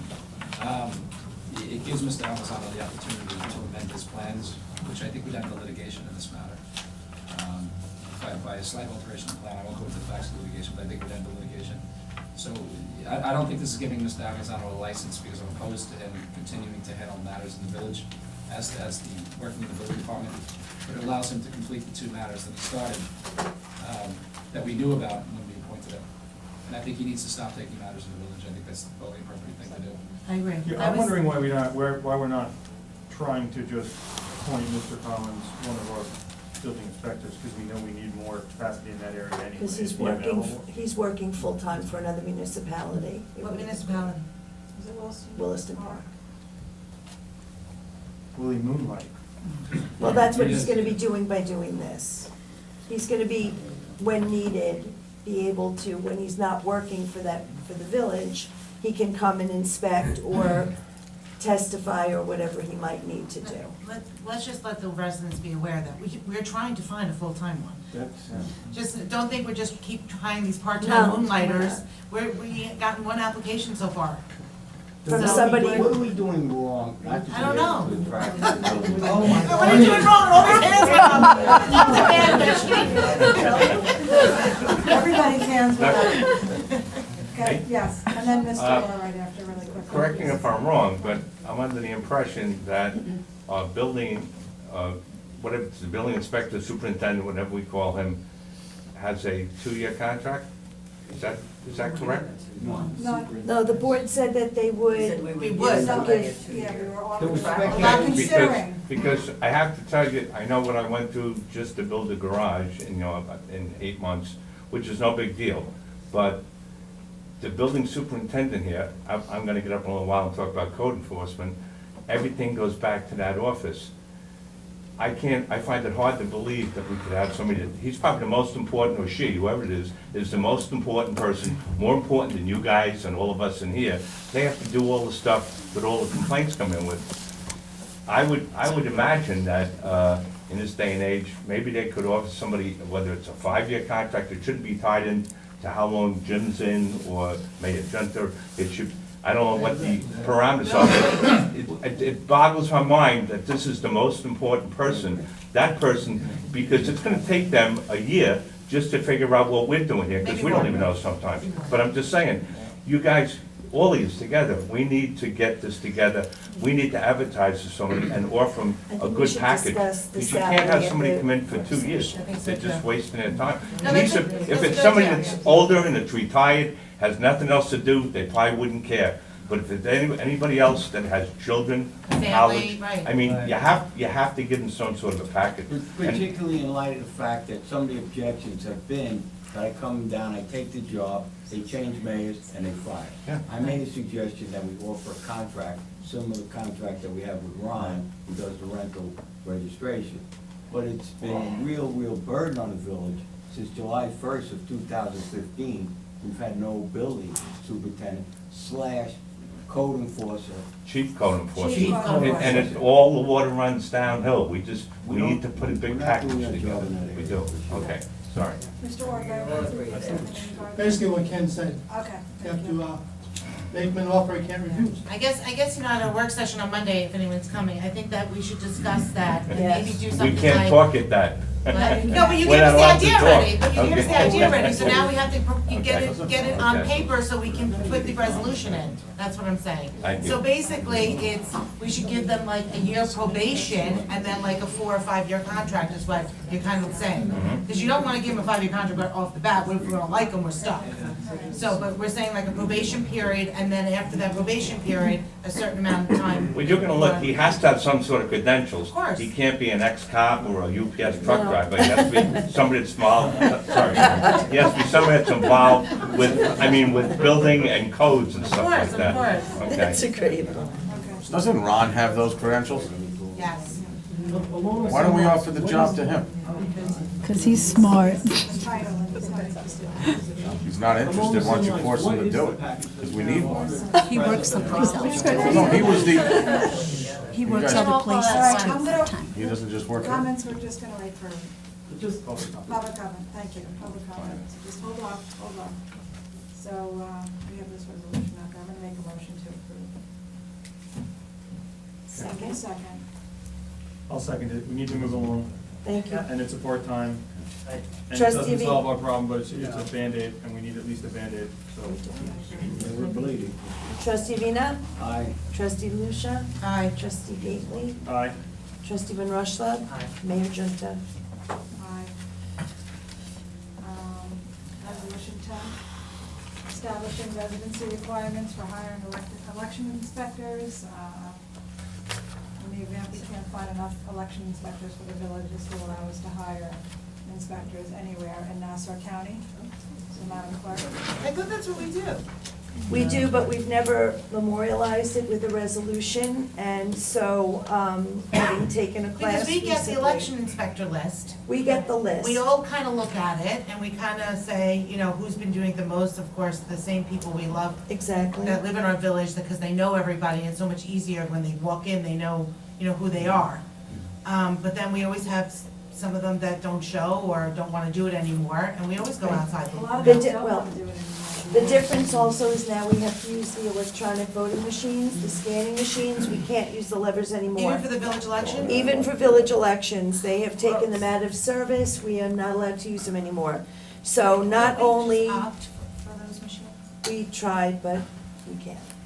So, we have to have this open to us, and, it comes from, Village Law, Section 300, number 2A, and we're supposed to make a resolution just to expand that residency requirement if we need to. Okay? I'll make a motion. I'll need a second, please. Trustee Avina? Aye. Trustee DeLucia? Aye. Trustee Gately? Aye. Trustee Van Rushlow? Aye. Mayor Junta? Aye. Sorry, it's done.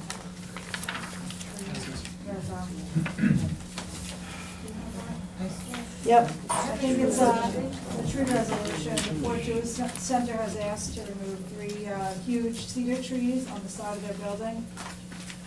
They're complaining that they're dropping needles and cones. And pollen. Pollen.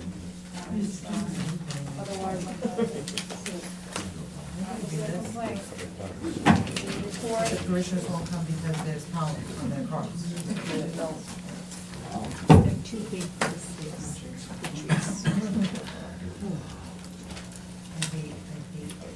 Make sure Yeah. they're gonna replace them with. They said they're gonna replace them, but these are huge trees that are way, almost at the height of the building. Report, so he says he found no dangerous defects, however, complaints of excessive pollen. I guess I shouldn't say anything. Does the office report there? Take out Penny? one. Don't take all. Very nice I agree. trees. Shouldn't take I can't that say out. that, though. They shouldn't take that anyway. Well, There's can we nothing put wrong some with teeth them. in I've the heard resolution another that pine says tree that, had- yeah, but you they can remove them, don't. but you have to replace them? Well, they did say, during the letter, they did say they were going to replace them. I see it, they don't have. But with the resolution, as they say, you're absolutely They're right. lying. Yeah, they're lying. Wish I could take it in my. And then what are they gonna replace it with? Because who told them to put those in there in the first place? So now, what are they gonna put in its place? Someone's gotta be in charge of that then. No, and what size they're gonna put in. Yeah. We're going to be giving them The list. a PSE and G wire-friendly list, so they have to pick from the list. But I don't know if you've had I had sent you an email because I didn't have a picture from our building inspector, but it's right across the street from Village Hall. Yeah, I went, they're and you tagged, can they see. have the 3 And they numbers have- on it. Right, and so I don't even know how old they are, but they are very slow-growing trees, so they've been there for quite some time. I don't know if the board wants to say that they have to put in trees at least how many feet tall instead of putting in saplings, I don't know. I mean, I think it's just something that the board might want to consider. I think it's just a shame because they're healthy The trees, So right, we're leave the we're just trees. trying to appease them because they just don't want those trees They anymore. don't. Well, I don't, everybody in the neighborhood could do that. I don't feel like having that tree anymore, get rid of it. 80 trees. I guess, I'm sorry. I'm not being rude, I just think it's ridiculous.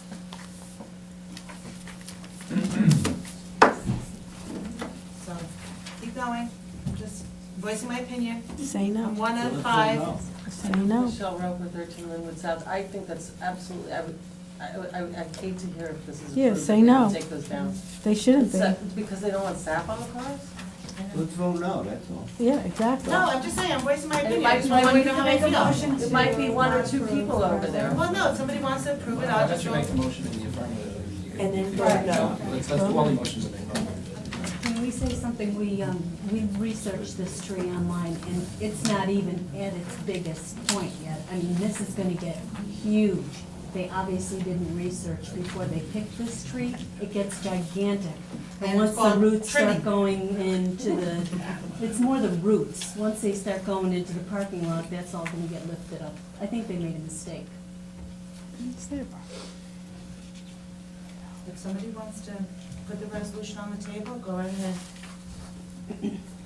We're gonna move forward with a vote, right? Right, but we need a resolution to approve, and then if you like, vote no.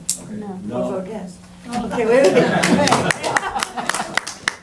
No, you have to make the motion. Okay, here, I will do it. I make a motion to put the resolution, we gotta vote on the resolution. To Go ahead, make approve. the motion. Okay, second? Now, Madam Clerk, please. I need a second. Second the motion. Just, you Okay. put it on the table and vote on it. So you- All right, Kevin, second. Thank you, Kevin. Kevin, thank you. So you voted to approve right now, so if you don't approve, it's nay. Right. Okay. Trustee Avina. No. Yeah, Trustee DeLucia. Nay. good. Trustee Gately. Nay. Yay. Trustee Van Rossum. Mayor Junta. Thank you, thank you. Okay. Does not pass. We'll get sued. and Public then- comment. It works.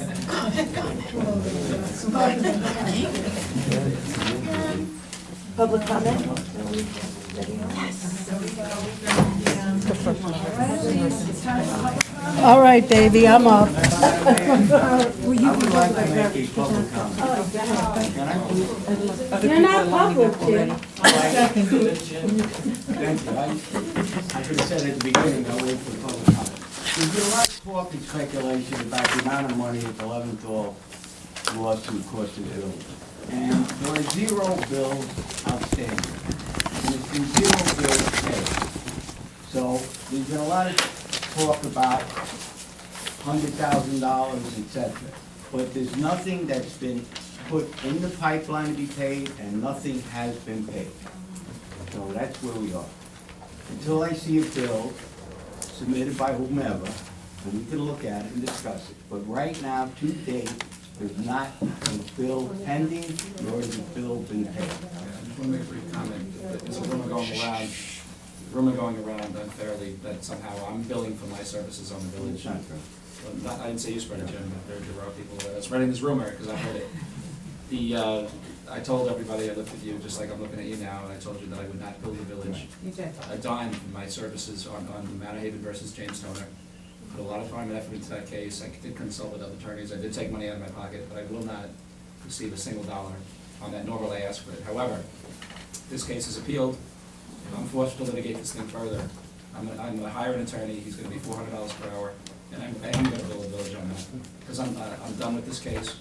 And I keep my word, but if this goes into the appellate court where the printing costs alone are over $2,000, it's only fair that I'm going to go through. And I will bill it. Let me comment on that. You had informed me that in order for Leventhal to appeal it, he would need our approval. I believe that's correct. And we're not approved. So Thank you you. will not It's see over. us. Move On on. the same token, in terms of other bills, the mayor filed a lawsuit against myself, and, well, I just want to clarify the air about what these bills are floating around. Myself, Priscilla, and Gately. Now, we are entitled to have the village pay for our legal expense, according to the code. We have not submitted that bill, nor we will, so. We're not hiring an attorney.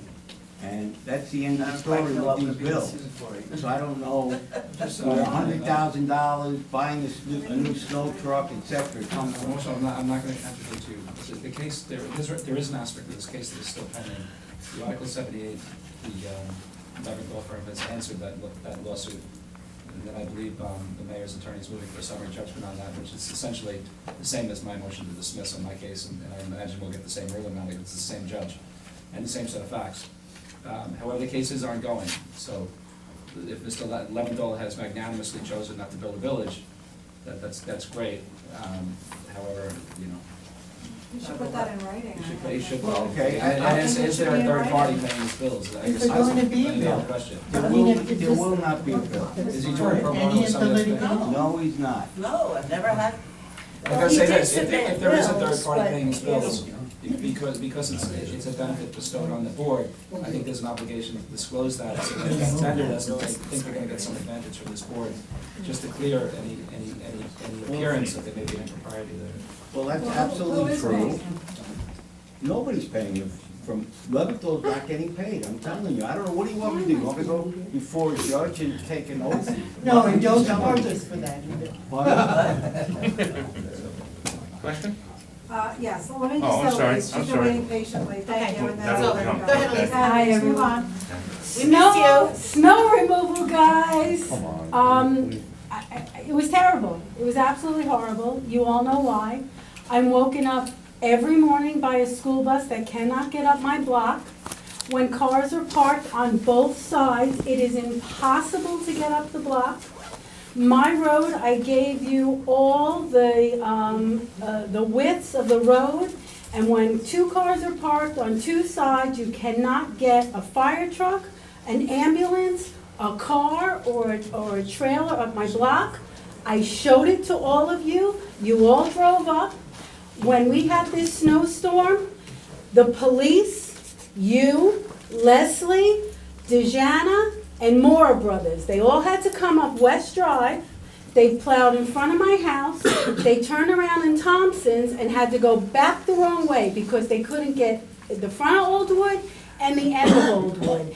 It's ridiculous now. There are 24 spots on the east side, there are 17 spots on the odd side. The odd side is the side where you park your car, so you are pulling out further from the curb so you can open your door. It is impossible to get up my street. Go sit there. I called the police this past Saturday, every hour on the hour, because someone was parked illegally in front of my house. Which was, okay, fine. Now somebody's parked legally on the other side. Couldn't get up my block. So everyone who tried to get up my block had to honk, turn around in my driveway, and drives down the wrong way. And the police were busy. I called them at 7, I called them at 9, I called them at 9:30. At 10 o'clock, after all the honking, someone came out and moved the vehicle. I came to the village, I spoke to Leslie, and I spoke to Code. I was told that I can hire a towing company when someone is literally parked in front of my house, in front of the sign that says, "No parking anytime." We are all at risk. I don't understand why nobody is taking this seriously. I've been bringing this up for 10 years. I brought you all of the facts. I have contacted the fire. I've contacted the police. I've I don't think that's measured. accurate, I'm gonna let Mr. Toner. Please, I wish you would. I You don't all think came every up my authority block. have somebody towing, but the village does. And that day, we were driving around, we were towing everybody that we could, we were in contact. No, this was this I know, past she's talking about Saturday. another You day. could not get up my block. Everyone was honking. There was no snow. No, she's just talking in general. Oh, the In last- general, last- issue on her block and. Yeah, I mean, I brought this up. This has been going on for many years. You're putting us at safety when cars can't get up it. And the worst is, you've got my neighbors who now say, well, I'm allowed to park on the other side. The police knocked on one woman's door and they asked her to move her car. You know what she said? She goes, I'm allowed to park there. What are you gonna do, ticket me? The cop turned around and said, no, you're gonna get hit. And it's just, it's ridiculous. Did you call the village? Did you call the village? Oh, please, did I call the village? They were at the end of my block, they couldn't get up. They had everyone screaming at them, putting them at risk, because everyone's angry at them that they're not doing their jobs, when in fact they are, but they can't get up the road. So now they're doing West Drive, and now I got people coming up to me, knocking on my door, wondering why my house is the only one getting towed. Well, you know why my house is getting plowed? Because nobody's allowed to park in front of my house, because it's a corner. So yeah, the plows can get up west, because everyone's parked on one side, and the plows can get up Arcadia, because nobody's allowed to park. So yeah, they come up west, they plow in front of my house, they back up and go down. So now you got angry people that you're not plowing the beginning of Oldwood, the end of Oldwood, and what's even worse is, you can ask Leslie, because all you guys complained about it, you have a few of my neighbors that have plows, and what do? They put all the snow in the middle of the street. So you know how many cars we had stuck? It was a joke. It was a serious joke, and to see all the people that were coming up to me yelling at me, I'm going, what, are you kidding me? They're like, well, how special are you that you get the front of your house plowed? I'm like, well, there's no parking on the outside. There you go. So please, guys, this is like ridiculous now. I mean, it's literally putting the safety of all of us at risk when you cannot get up that road. Yes, you have West, and yes, you have in front of my house, and you have Arcadia, but anyone at the front or anyone at the end, they're not getting service at all for anything. And all your guys will say it. Your guy didn't want to get out of the car because people were like throwing things at him. And then they were screaming that they couldn't get up the road. But they couldn't get up the road because cars were parked on both sides. It would be very convenient to have it all on one side like they do on West, which is not as wide as not as narrow as my street, and Dunes, which is not as narrow as my street. And you can all, Priscilla drove up it, Leslie drove up it, you drove up it. Please, the only thing we can do is go for another public hearing. No, again. you already had it. You closed that meeting. You do not have to. I read it. Jim knows it. You had the public hearing. You called upon all the neighbors. They all came. They voiced their opinion. You closed the meeting. And we Now voted no. it's up. No, We you voted didn't. no. No, you said you would discuss it at a later. I handed it off to Leslie. No, I don't know Listen, if I Leslie have voted every piece of paperwork you could possibly imagine going so back to Leslie- the okay, day. okay. And all I know, because it's nuts. It's really, it's like, you know, come on, 7 o'clock in the morning, you got a school bus waking you up because they can't get up the block?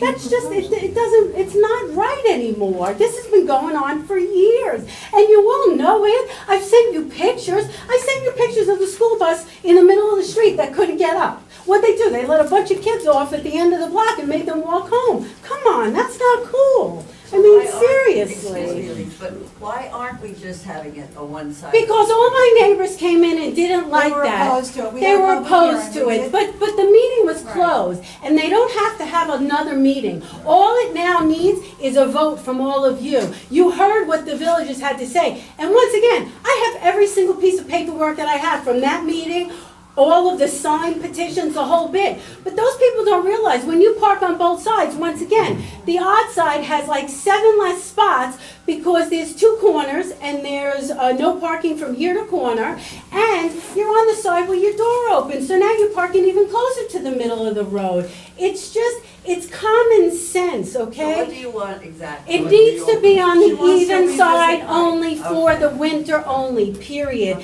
And once again, doesn't need an open forum. It was already I'm discussed. not Thank agreeing you. completely with that. I want to I evaluate. think there's a it. time. Look at your own documentation. You said it yourself. You closed it. I think it's You have 9 my days. pictures I'm out. not certain on that. but- Well, because you all drove up it. I mean, I've Okay. done nothing but submit I'm you not- all the and it's a paperwork. different board. I don't remember this, so. No, not No, you you. weren't present. No, but Rita was here and Mr. Gately was here and you were here. Oh, you weren't here? I was, Mark, Oh, okay. I'm going to disagree. I think it has to be Barrington renoticed and, and Steele. redone as a public. Well, I have a feeling this time everybody's gonna change their little tone, because all they did was complain about how horrible snow removal was, not realizing that it was horrible because they don't know how to park their own cars, period. Thank you, Elise. You're welcome. Mr. Pearson, Oh. any other questions? So, work session, agenda, please, everybody. What?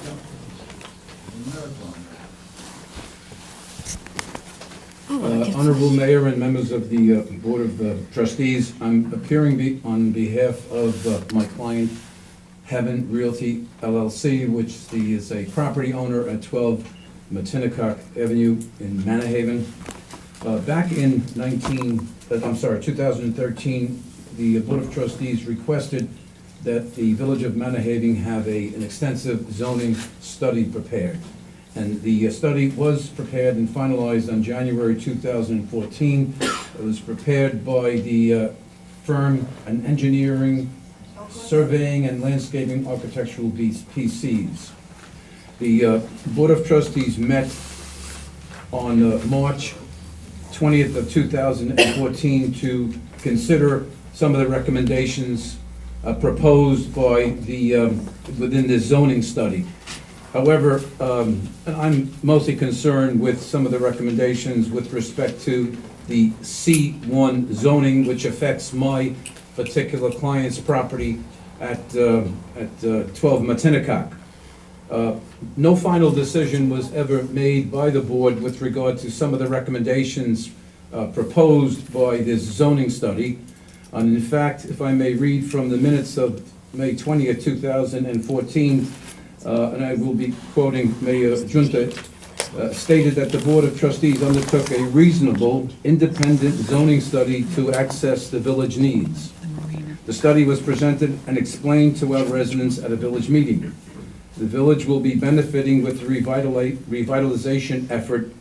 And Mayor Junta again stated, we are not voting on the items tonight. We are here to listen to opinions and get feedback from our residents, which it did back on March 20th, 2014.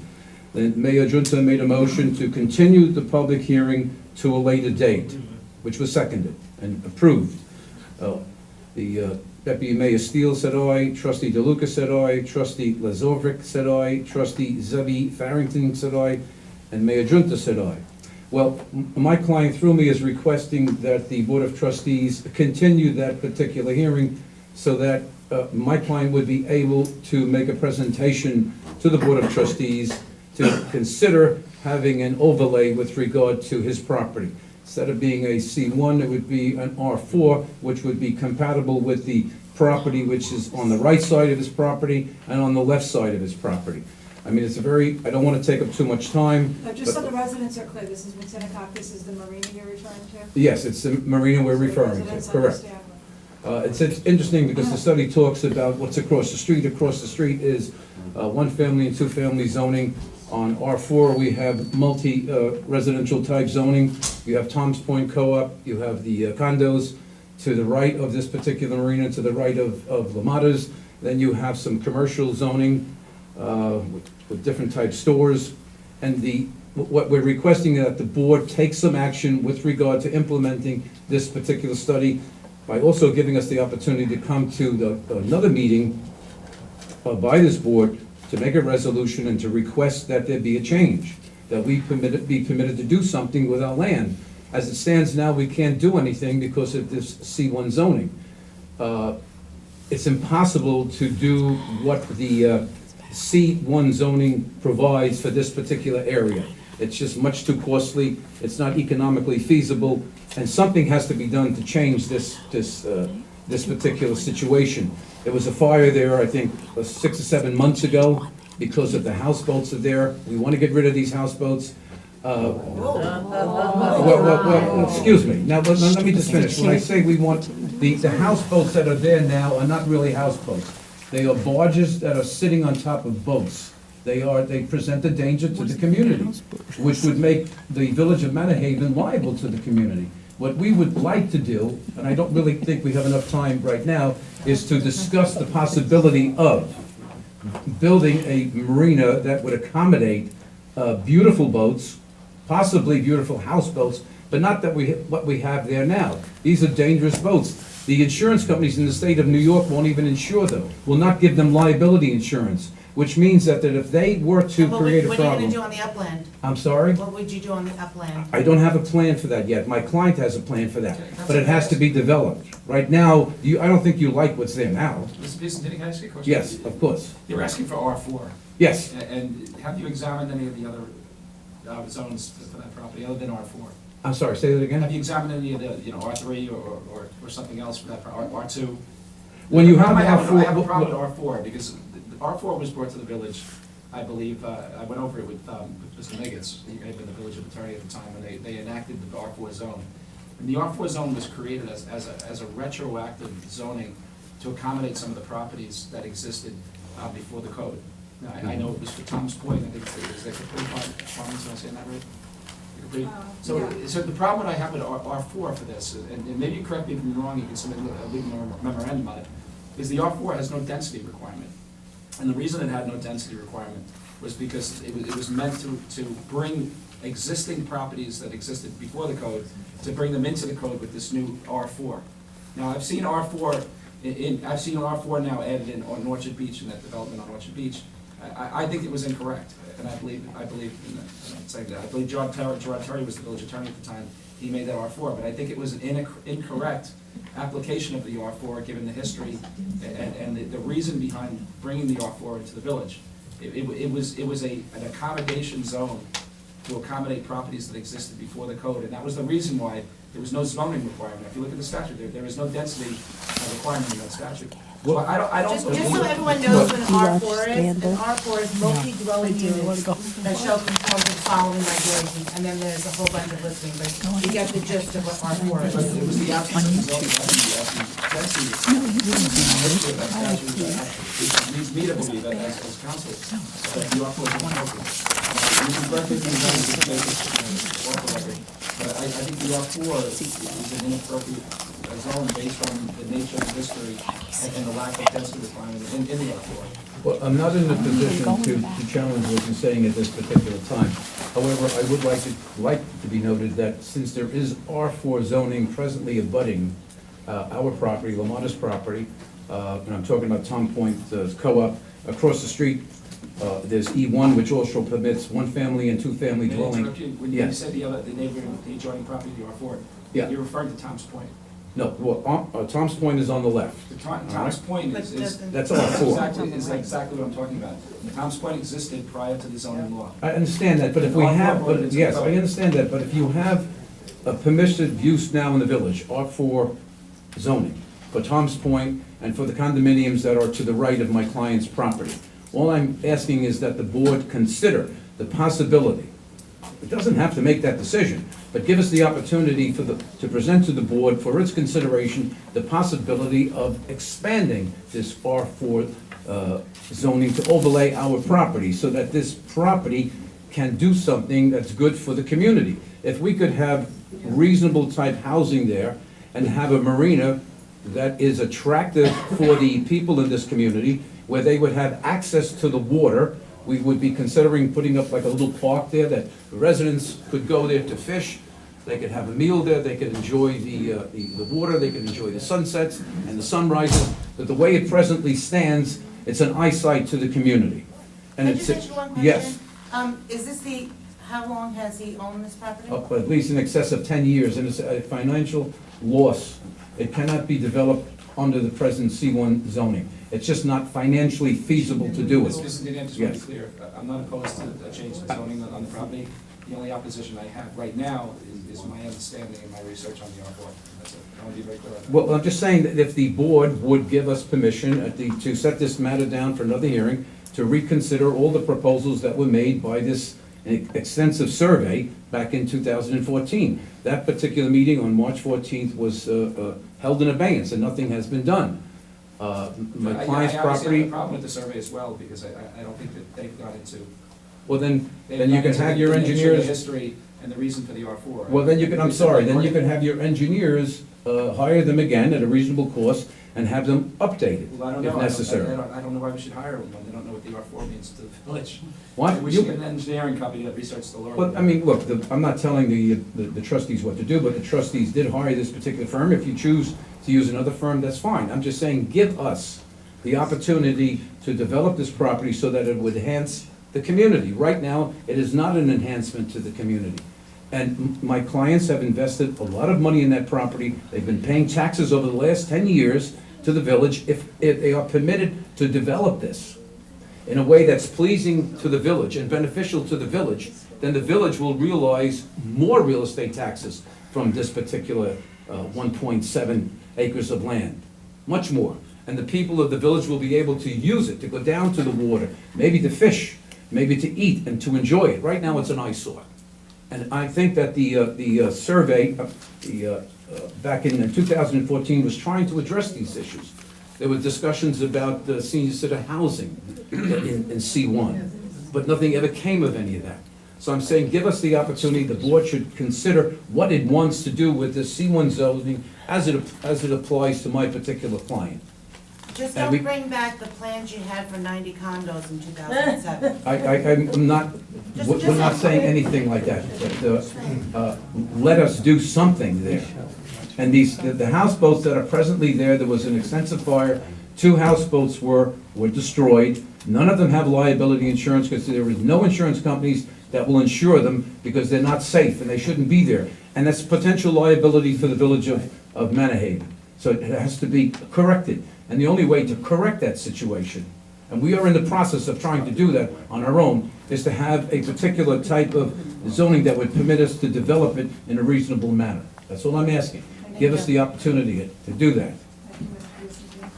Thank you.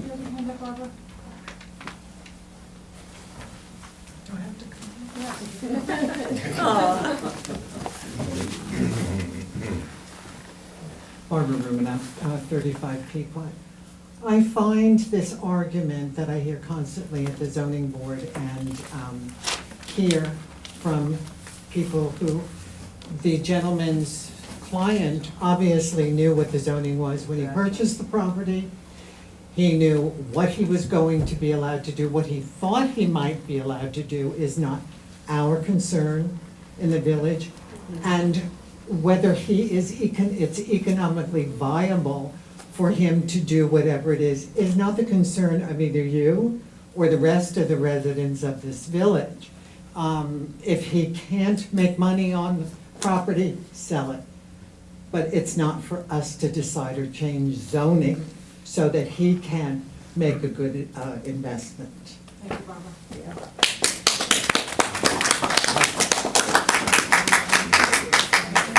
Anybody else? Mrs. Barry? And Caroline, did you have your hand up as well? Yeah, I did, and so does Ken, Okay. I believe. Not for this, though. No, for, to speak in the public. Pat DeBarry, 12 Dunes Lane. I had taken some pictures of Dunes Lane starting 8/28 on the 24th. So I took several pictures around Manorhaven, Sands Point, and Uptown. And since I took the time to take the pictures, I thought I would give them to you to critique. It's not to put down our maintenance men that work very hard because it's not fun snow plowing. And I know they had situations with trucks down, and there weren't that many of them, and they had to sleep. So I know what stress and how taxed they were. So these pictures are not to put our men down, but it's just to show you what Dunes Lane looked like, Old Road, Manorhaven Boulevard. We had a lot of issues up there, which I'm sure you heard already, so I'd like to give them to you to critique. You could throw them in the garbage and not even look at them. Discussing it on Monday in our later session. Okay, I'm gonna leave them, and like I said, this is not against our workers, because as someone that has been snow plowing with my husband for 50 years, it is not fun. Thank you. Caroline? Thank you.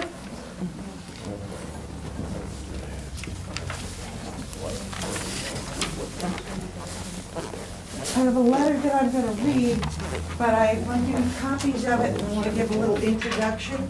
Could you pass it out? I just got an eyelash in my eye, so if I look like I'm crying. I'm sitting up here. Maybe there's duster here. Okay. Sue. No. What I'm going to do is talk a little bit about the Typhon Steel property and how that has led to the Manorhaven Action Committee requesting a sunshine proposal for the board.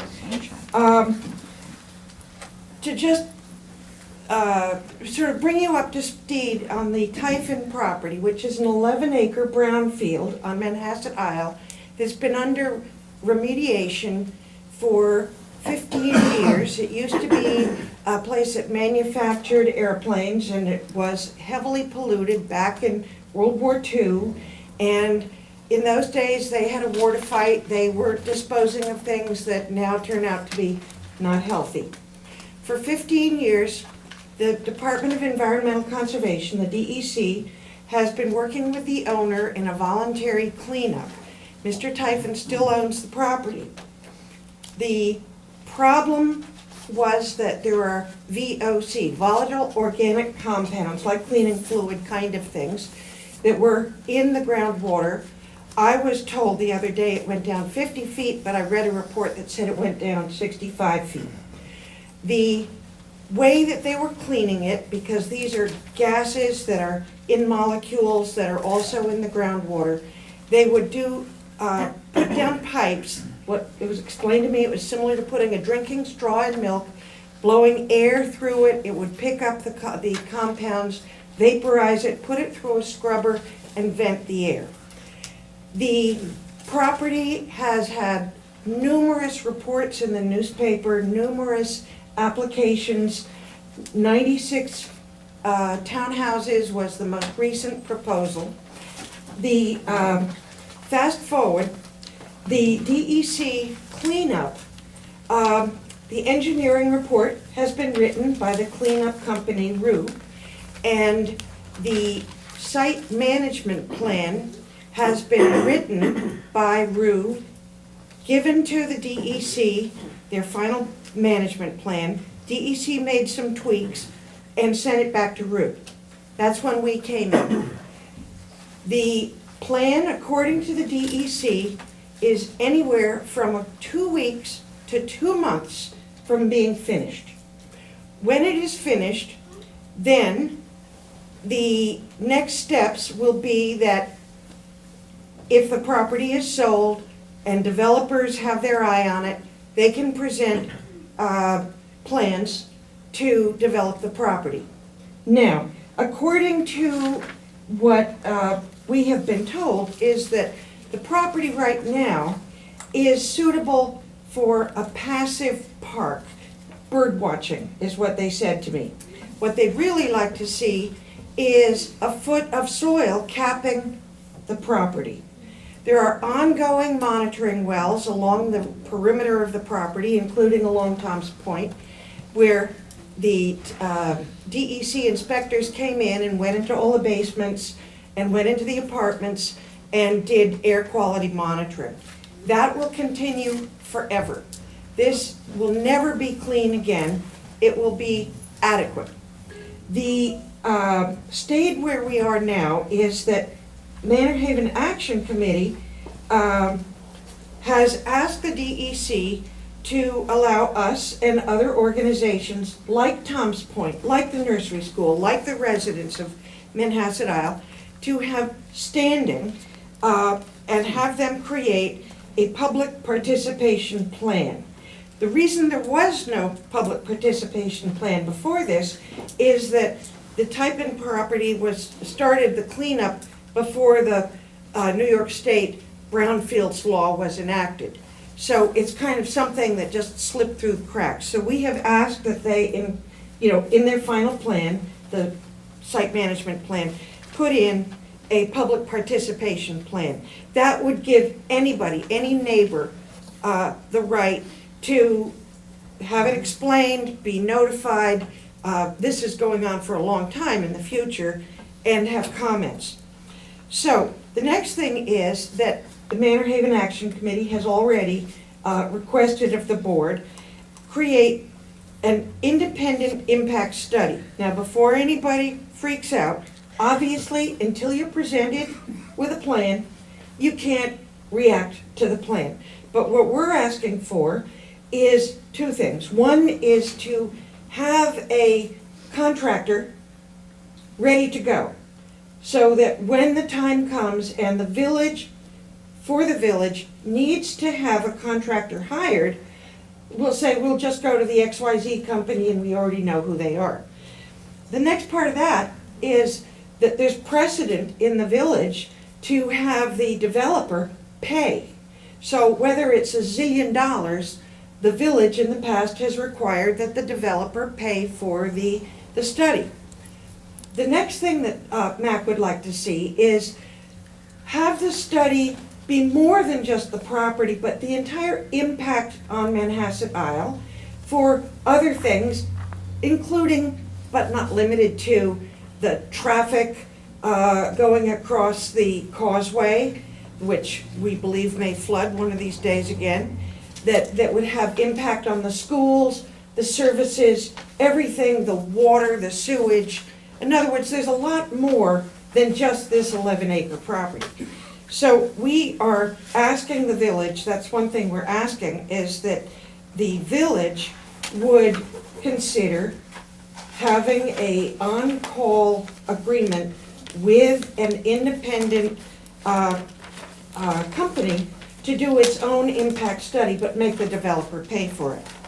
Now, fast forward, what the Manorhaven Action Committee has done to continue that, and this is the letter that you've got, and I will read it, it's a sunshine proposal, and the point of that is so that there's no surprises, that the citizens are completely made aware by the village of what's going on. And the more the group talked about sunshine, we realized it's more than just the Typin property.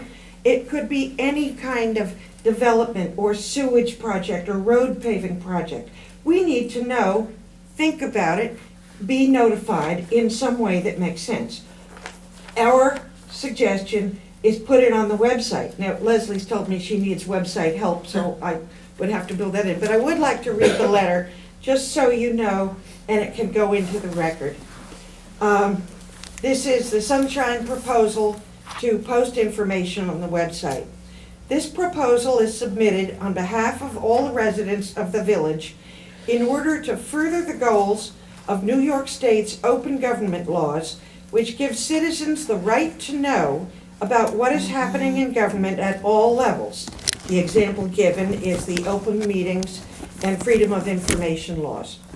And to provide sunshine on all village operations by informing the community of all important transactions and giving them sufficient time and information to react, and to avoid any appearance of stealth approval or favoritism in controversial projects. We propose that the village post all such proposals or client meetings on the village website for a minimum of 1 month prior to holding discussions and taking any action about them. This would apply to all projects costing over $5,000. And in other words, if you want to paint your garage blue, we don't need to know that. Or maybe we do, I don't know. This would apply to all new construction, research, legal, consulting contracts or proposals before the trustees. The example there are the Leventhal attorney fees or the Vision Long Island work sessions. Another bullet is it would apply to all proposals coming before the zoning and architectural review boards. The example there is develop and building plans concerning the Typin property site, and for any capital expenditures, vendor purchases, or contracts not already in the budget, and that would be sewer or road maintenance as that example. An exception would be for those emergency operations which might require immediate actions, and the example given there is hiring snowplows in a blizzard or tree cutting after a hurricane. The public would thereby be given the opportunity to attend and comment at all meetings, thus shining sunlight on the inner workings of the village. And respectfully submitted, me, Caroline Du Bois. Thank you.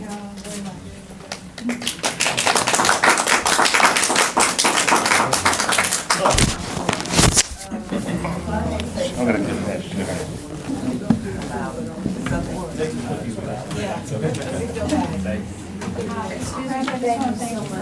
Ken Graff, 30 Cottonwood. Thank you. Mr. Kraft, I just want to thank you for submitting these 6 proposals regarding With all the stuff we've spoken about, I actually forgot half the stuff I was gonna say here, but, I just wanna give the board one additional idea on, sometimes you call, you got a problem parking by your home, or some of the neighbors have talked to me about it, and they call the police, or the police come by, and they're not sure, the people don't really know the rules. We just did that easy code list. I have to thank Leslie, because I think you guys are gonna put that together and put it out. We already have it, I'm just waiting for the mayor's approval to put it on the website. We Kareem did, and I worked on it, we gave it to Sharon, and we we just did an need the easy mayor's final code approval. list on quality of life codes that affect all of us, whether it conditions your home, your house, all the different things. We listed it all, and then we had it done on the other side in Spanish, okay, so there wouldn't be any confusion. We were talking to a few of the neighbors 2 months ago, and I haven't been able to be here because of different things in my life, but they mentioned that they had the police by their house one day, and the woman said, we got a problem with the parking, this guy's car's right here, and they said to her, you really need to call 911. Now, don't get me wrong, but they are 911, okay? So some people just don't know the basic things. So I just sat down as usual, this is my 7th idea, or whatever you want to call it, but I put together a vehicle and traffic laws that pertain to us, whether it's double parking, blocking your driveway, parking on your sidewalk. So if you ever have a problem down the road, maybe we could just have this up on the site somewhere, where you could look it up and say, oh, we have this in case you needed help from whoever the police would be, whether it's our guys, somebody else, but it's just simple stuff. But it, laminate it, put it in the 604 car.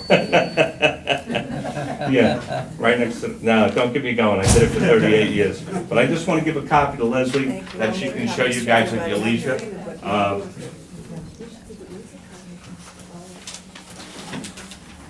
We mentioned before about it came up about not having a building superintendent. I just wanted to speak to you about the code enforcement. I have to thank Trustee DeLucia, because I know she rode shotgun with Kareem on some occasions. She walked around, I understand, around town. And we presented 4 homes. I keep doing this, 4 homes, okay? That's for Danny Gallo, the Italian guys, okay?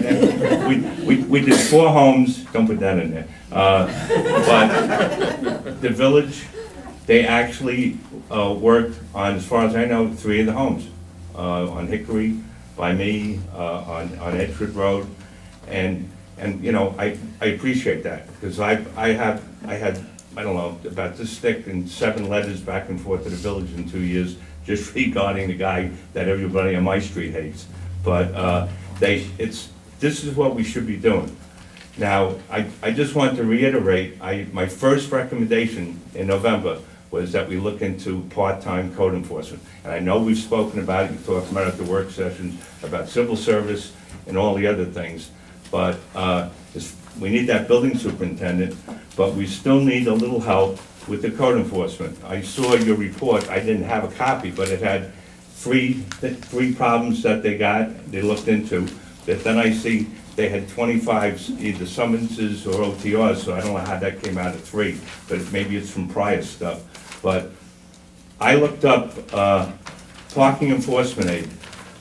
I think it's chapter 4, sub 4 is for code enforcement officer. Everything he can do. He can check the buildings, the yards, or this, to that, and he can even do parking as it pertains to fire emergencies. Then 4.6, which I came across, talks about parking enforcement officer or aide, which we have right in our village code. We don't have one. I called Nassau County Civil Service the other day.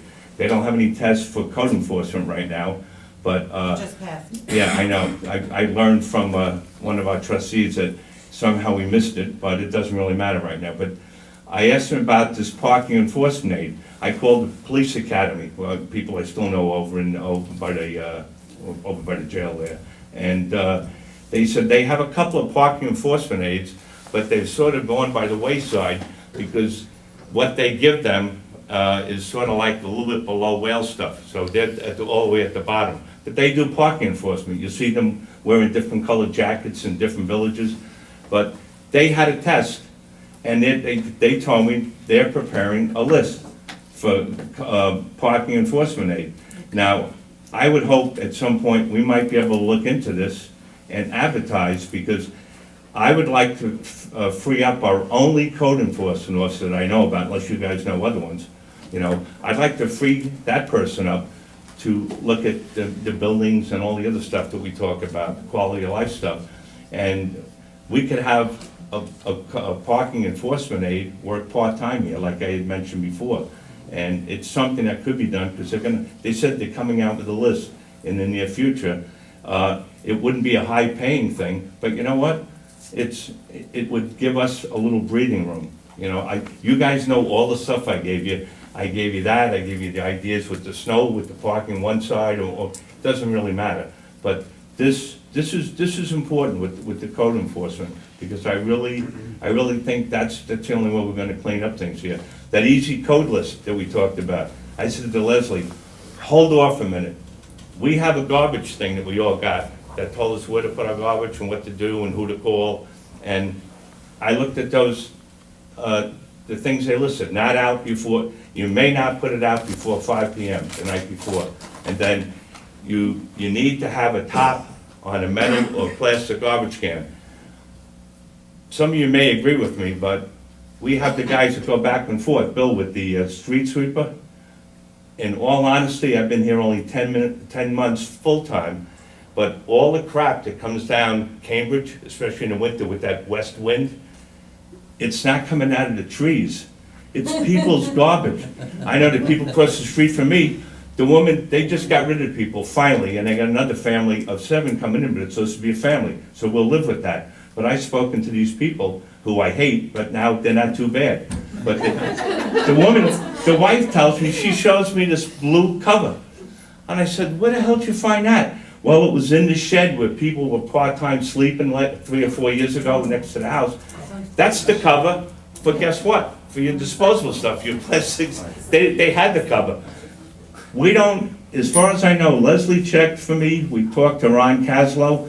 I got an OTR about 7 years ago because I didn't appropriately put my garbage out at 30 Cottonwood. I wasn't living there. The woman didn't even know. I came down and talked to him. So we looked at that section. The section's not in there anymore. Ron told us, oh, we had to move it out of the rental section because it wasn't appropriate there. So both of us said to him, where is it now? I don't know. So you're telling us you need to put your cans out, you know, after 5. I asked Leslie to ask the board, how hard could it be for us to enact 2 ordinances that could be added right to that easy code list? Exactly what I just said to you. You see cans that are out all over the place. I mean, you go up Sands Point Road because people are too lazy to bring them down. This is part of our quality of life. And like, I swear to God, the street sweeper could stay in the parking lot if people just had their garbage appropriately put out. It's just junk all over the place. But I had other stuff, but I don't want to belabor it. The last thing I saw today, we had our meeting yesterday. Every time we have a MAC meeting, somebody here tells God to make it rain like crazy, because we've only had one nice night. But the people that were there last night, we talked about, you know, like quality of life and the way it should be. I said, we need 5 identical people up here that just want to do the quality, the quality, the quality. I know we have a lot of other stuff that happens, but we just need to, if we can start with the simple things, then we can just build up. I know at some point in time, I said to Gary, and we've had he and I talk anyway because we're twins, but I said to Gary that we know that there's going to be more building down here. And in all honesty, I see the property values, and today, it's right in the Port Washington News. I think it's 62 Kirkwood. Well, guess what? It sold for over $1 million. So we're not living in a toilet bowl down here. We have homes that are worth money. And you look at the condos, we got 1.something million gray condos down by my boat, then we get the 800,000 or 900,000. Then you guys can pick. We have houses down here that are worth more than houses in Salem, maybe even Baxter's Estate. So this is a good area. So we want to keep this up. The more houses we have like this of value, it's not going to do anything but help us in the future. And this guy is gonna be paying $19,000 in taxes. Guess what? I moved back here because I was paying 17 in Glenwood Landing, and I said I couldn't take it anymore. So it's a good place to live, but we just have to go back and we can just work on all this. But that garbage thing, I'd love to see you guys talk about it, because it's an easy thing to do. I find it hard. Ken, not to interrupt you, but I found an old garbage regulation. 152 point something? It doesn't say, but That's it's. what I'm proposing? Yeah, and it lists exactly what you were saying, and, it's saying that you can put violations and issue a summons based on what you said. But we don't have anybody to do it. Right, well, we're working on that, give us a break, we're working on that. Well, I have a copy in here of my OTR, you know, it doesn't. So, but this was something we were supposed to bring up, but we had one work session that kinda got carried But if- away, so we have this next. If you workshop guys like can that. talk about it at a work session, I think it would benefit everybody down here. Thank you very much.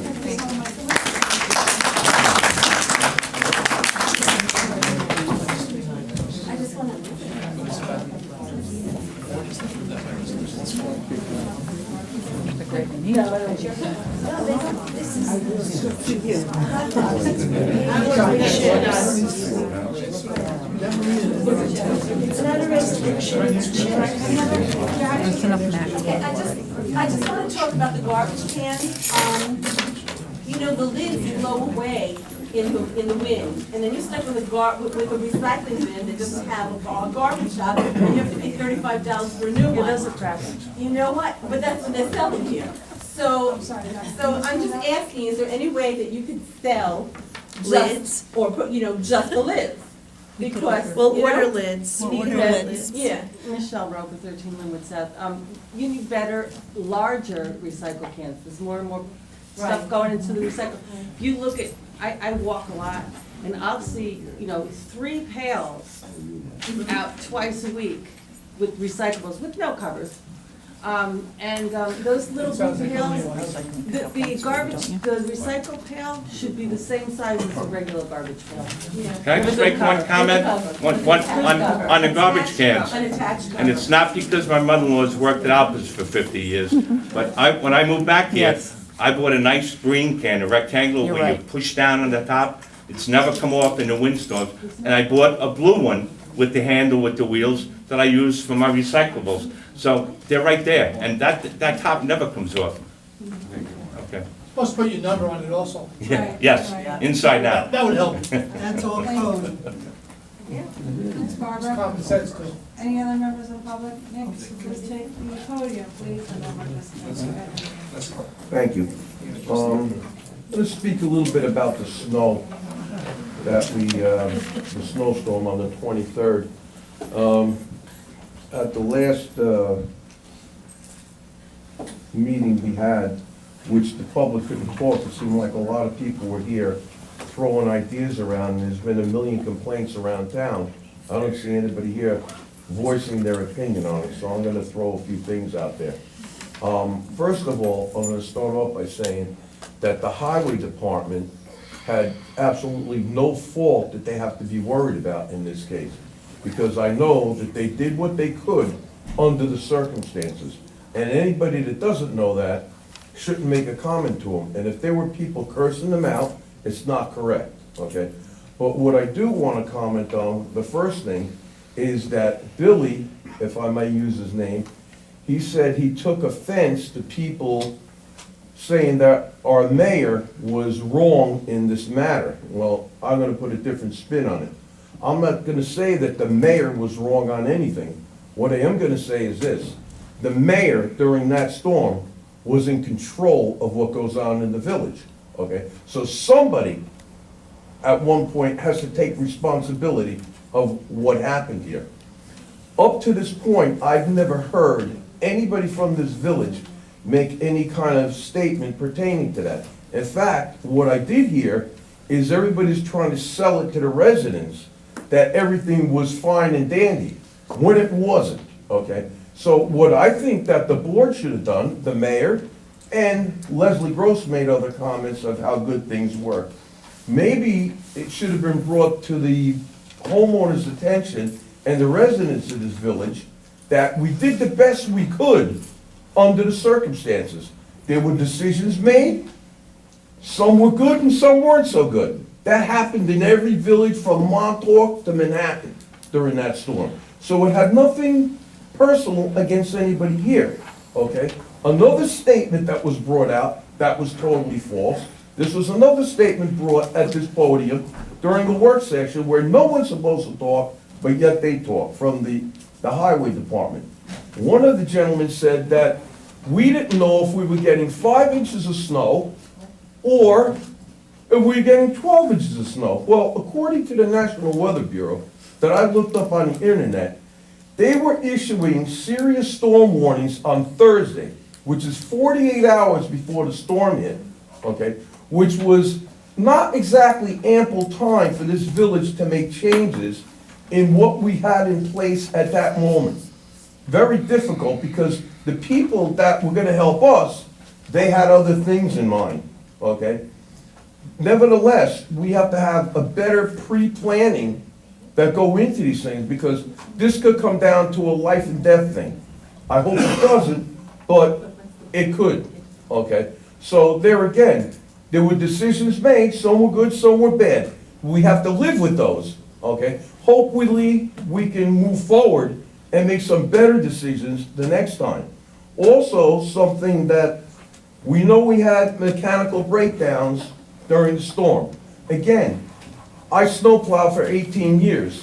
Mechanical breakdowns during storms like that are like somebody on ice skates slips and falls. It happens. Unfortunately, it usually happens at the worst time, okay? What I'd like to know is, did the village have in place mechanics on call that specifically take care of our needs, or towing services? Yes. Because Cal Bay was there for us, And so is Chester's. And so is Chester's, who towed, yes. Well, okay, well, I have a question for you. Since Chester's was there, I don't know, maybe I misheard or somebody misspoke. I thought I heard somebody make a statement that we waited 5 hours for a tow truck. They were very, very busy. I'm very aware of that, but yet, remember, this ain't my first rodeo with this, okay? If we had somebody on call, okay, if we had somebody on call, and we're a municipality, okay, they would have come and maybe helped us before they went and helped Mrs. Jones that stuck out by the LIE. That's the way it should go, okay? And everybody that does this kind of work, they have mechanics on hand, okay? I saw our truck sitting down on Valley Road 3 days later, okay? It still wasn't repaired. All right, so I quite don't understand that, okay? I think that what this board should do is follow Trustee Gately's comments he made several days ago about looking into subbing this out. I'm not in any way saying that we're gonna cut our highway department out of the picture. There'll be plenty of overtime for those guys to do other things. But if we put this in the hands of somebody else, when the truck breaks down, they have to bring another truck here. When the shift is over, they bring their men here to work, okay? It's not a repetitive thing of who worked tirelessly and who didn't, because I know these guys did. I was out and about quite a bit during that. But I hope in the near future, we can get this straight, because we have a lot of issues being talked here. We're talking about property that's not gonna be developed for the next 10 years. Well, you know what? This is happening now, so we better get on top of things like this. Thank you. I just want to say, this is the first big storm that I've missed in 38 years. I've been plowing, my sons are out for 32 hours, my other two sons. I got to watch it in Florida, and I was up for the whole weekend because I was worried about my kids because it was a giant storm. And I just want you guys to know, if you looked at Channel 62 at all, the Weather Channel, from Georgia all the way up to New England, the entire East Coast was paralyzing. I plowed every storm since 1978, and I know what it's like to be out there. Everybody else is watching us, but I just have to tell you, certain storms, like this one, you can't plan for that. You don't plan for a blizzard. It's impossible. Mickey, he drove, and I've been driving, and you know what? you can't plan for a blizzard, you know, you can just do so much with the equipment you have, that's something you guys have to figure out. It's the second worst storm that they've had Yeah, I know. in forever, so considering what we got hit with, I still think the guys did a great job. Mr. Armiani, and then we're gonna close the meeting. How you guys doing? Leslie, I got a question for you. I know that this was passed around a few months back. I know it's undated, but when did we implement this policy? The violence in the workplace? Are you talking about the seminar? We had a seminar that we brought in. I'm asking you a question. At least about, this was, no. Well, you saw it. It's a flyer that went around. It's not a flyer, I think, is that something that would, I don't know what that is. We attended Is that it. something that went? It was held at Village Hall. the Right, concert okay, was that you on. had to come to Right. because you. For the insurance or- purpose. Right, for Okay. insurance. Okay. I didn't see Well, anything when was there that said It's been cam implemented in the scanner. village and whatnot, right? What's your point? Well, the last meeting, what was it, the work session? Or, I don't even know, what do you call it? Your work session. How do you allow an employee of this village get up and start telling people, if anybody's in the mood, I'm in the mood for a fight, I'd like to punch somebody, whatever the hell he was saying, it's on tape. I want to start an investigation. I want to get rid of him. Because, do we allow this kind of behavior? Because you let him speak for like 5 minutes. And you had people in this audience that are here today that were disgusted and appalled, and they're afraid to get up and tell you. But I'm not. I'm not gonna, what are we gonna do about it? Mr. Tony, what do you recommend? You're a criminal attorney. Well, I sat here, I didn't feel intimidated, I didn't feel he was threatening. But you know what? That's not right. Read this then. I disagree. You disagree? I didn't see. You think it's okay? I'm not gonna be cross-examined by you. But I'm not gonna cross-examine you, I'm asking you a question. You weren't intimidated, but that guy was disgusting. Frank, I think he was just emotional and we all. I don't care, but nobody told him to sit down, and nobody Please, could. no calling out. And he No didn't calling out. punch Hold on, hold on. anybody, so he gave his opinion. Did he punch anybody? Are you kidding me? No, I'm not Is this- kidding you. You know, you I guys am told, not you told, kidding you. yeah, well, you let him speak, and nobody could speak at those meetings. You should have told him to But sit listen, down. Mr. Armiani, just. I'm not, no, look, if No, that was I me, allow you to you would have speak. called the cops. But the reason why he was allowed to speak is because he was an employee and I wanted him to speak on his plowing. Well, you let him speak to the people of the village and they can't defend themselves because Danny got up and said something, you're lying, and you told him to sit down and shut up, and you let him speak, you told, look at the video, all right, whatever, you told him to be quiet. Calm yourself down. You didn't let him, I don't recall that at all. I don't recall telling Mr. I have it on tape. There's Share only it I'd with like me, to we say don't that I remember that. think Chris was way out of line by talking about challenging people in a fist fight during the snowstorm. I think that. Nobody's disagreeing with that, the reason We why all he agreed spoke. afterwards, we didn't realize. Well, what it says Well, here- Let me finish talking first now. but it says here, you could start an investigation as to his conduct. I'd like to. Am I allowed to?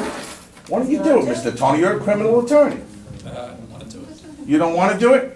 Why don't you direct your comments to the board? Oh, I also got some, hold on a minute, hold Mr. Masiello, on. I'm not gonna lie. Here, you know what? 1 second. I got this, I made a copy for you, you should read it.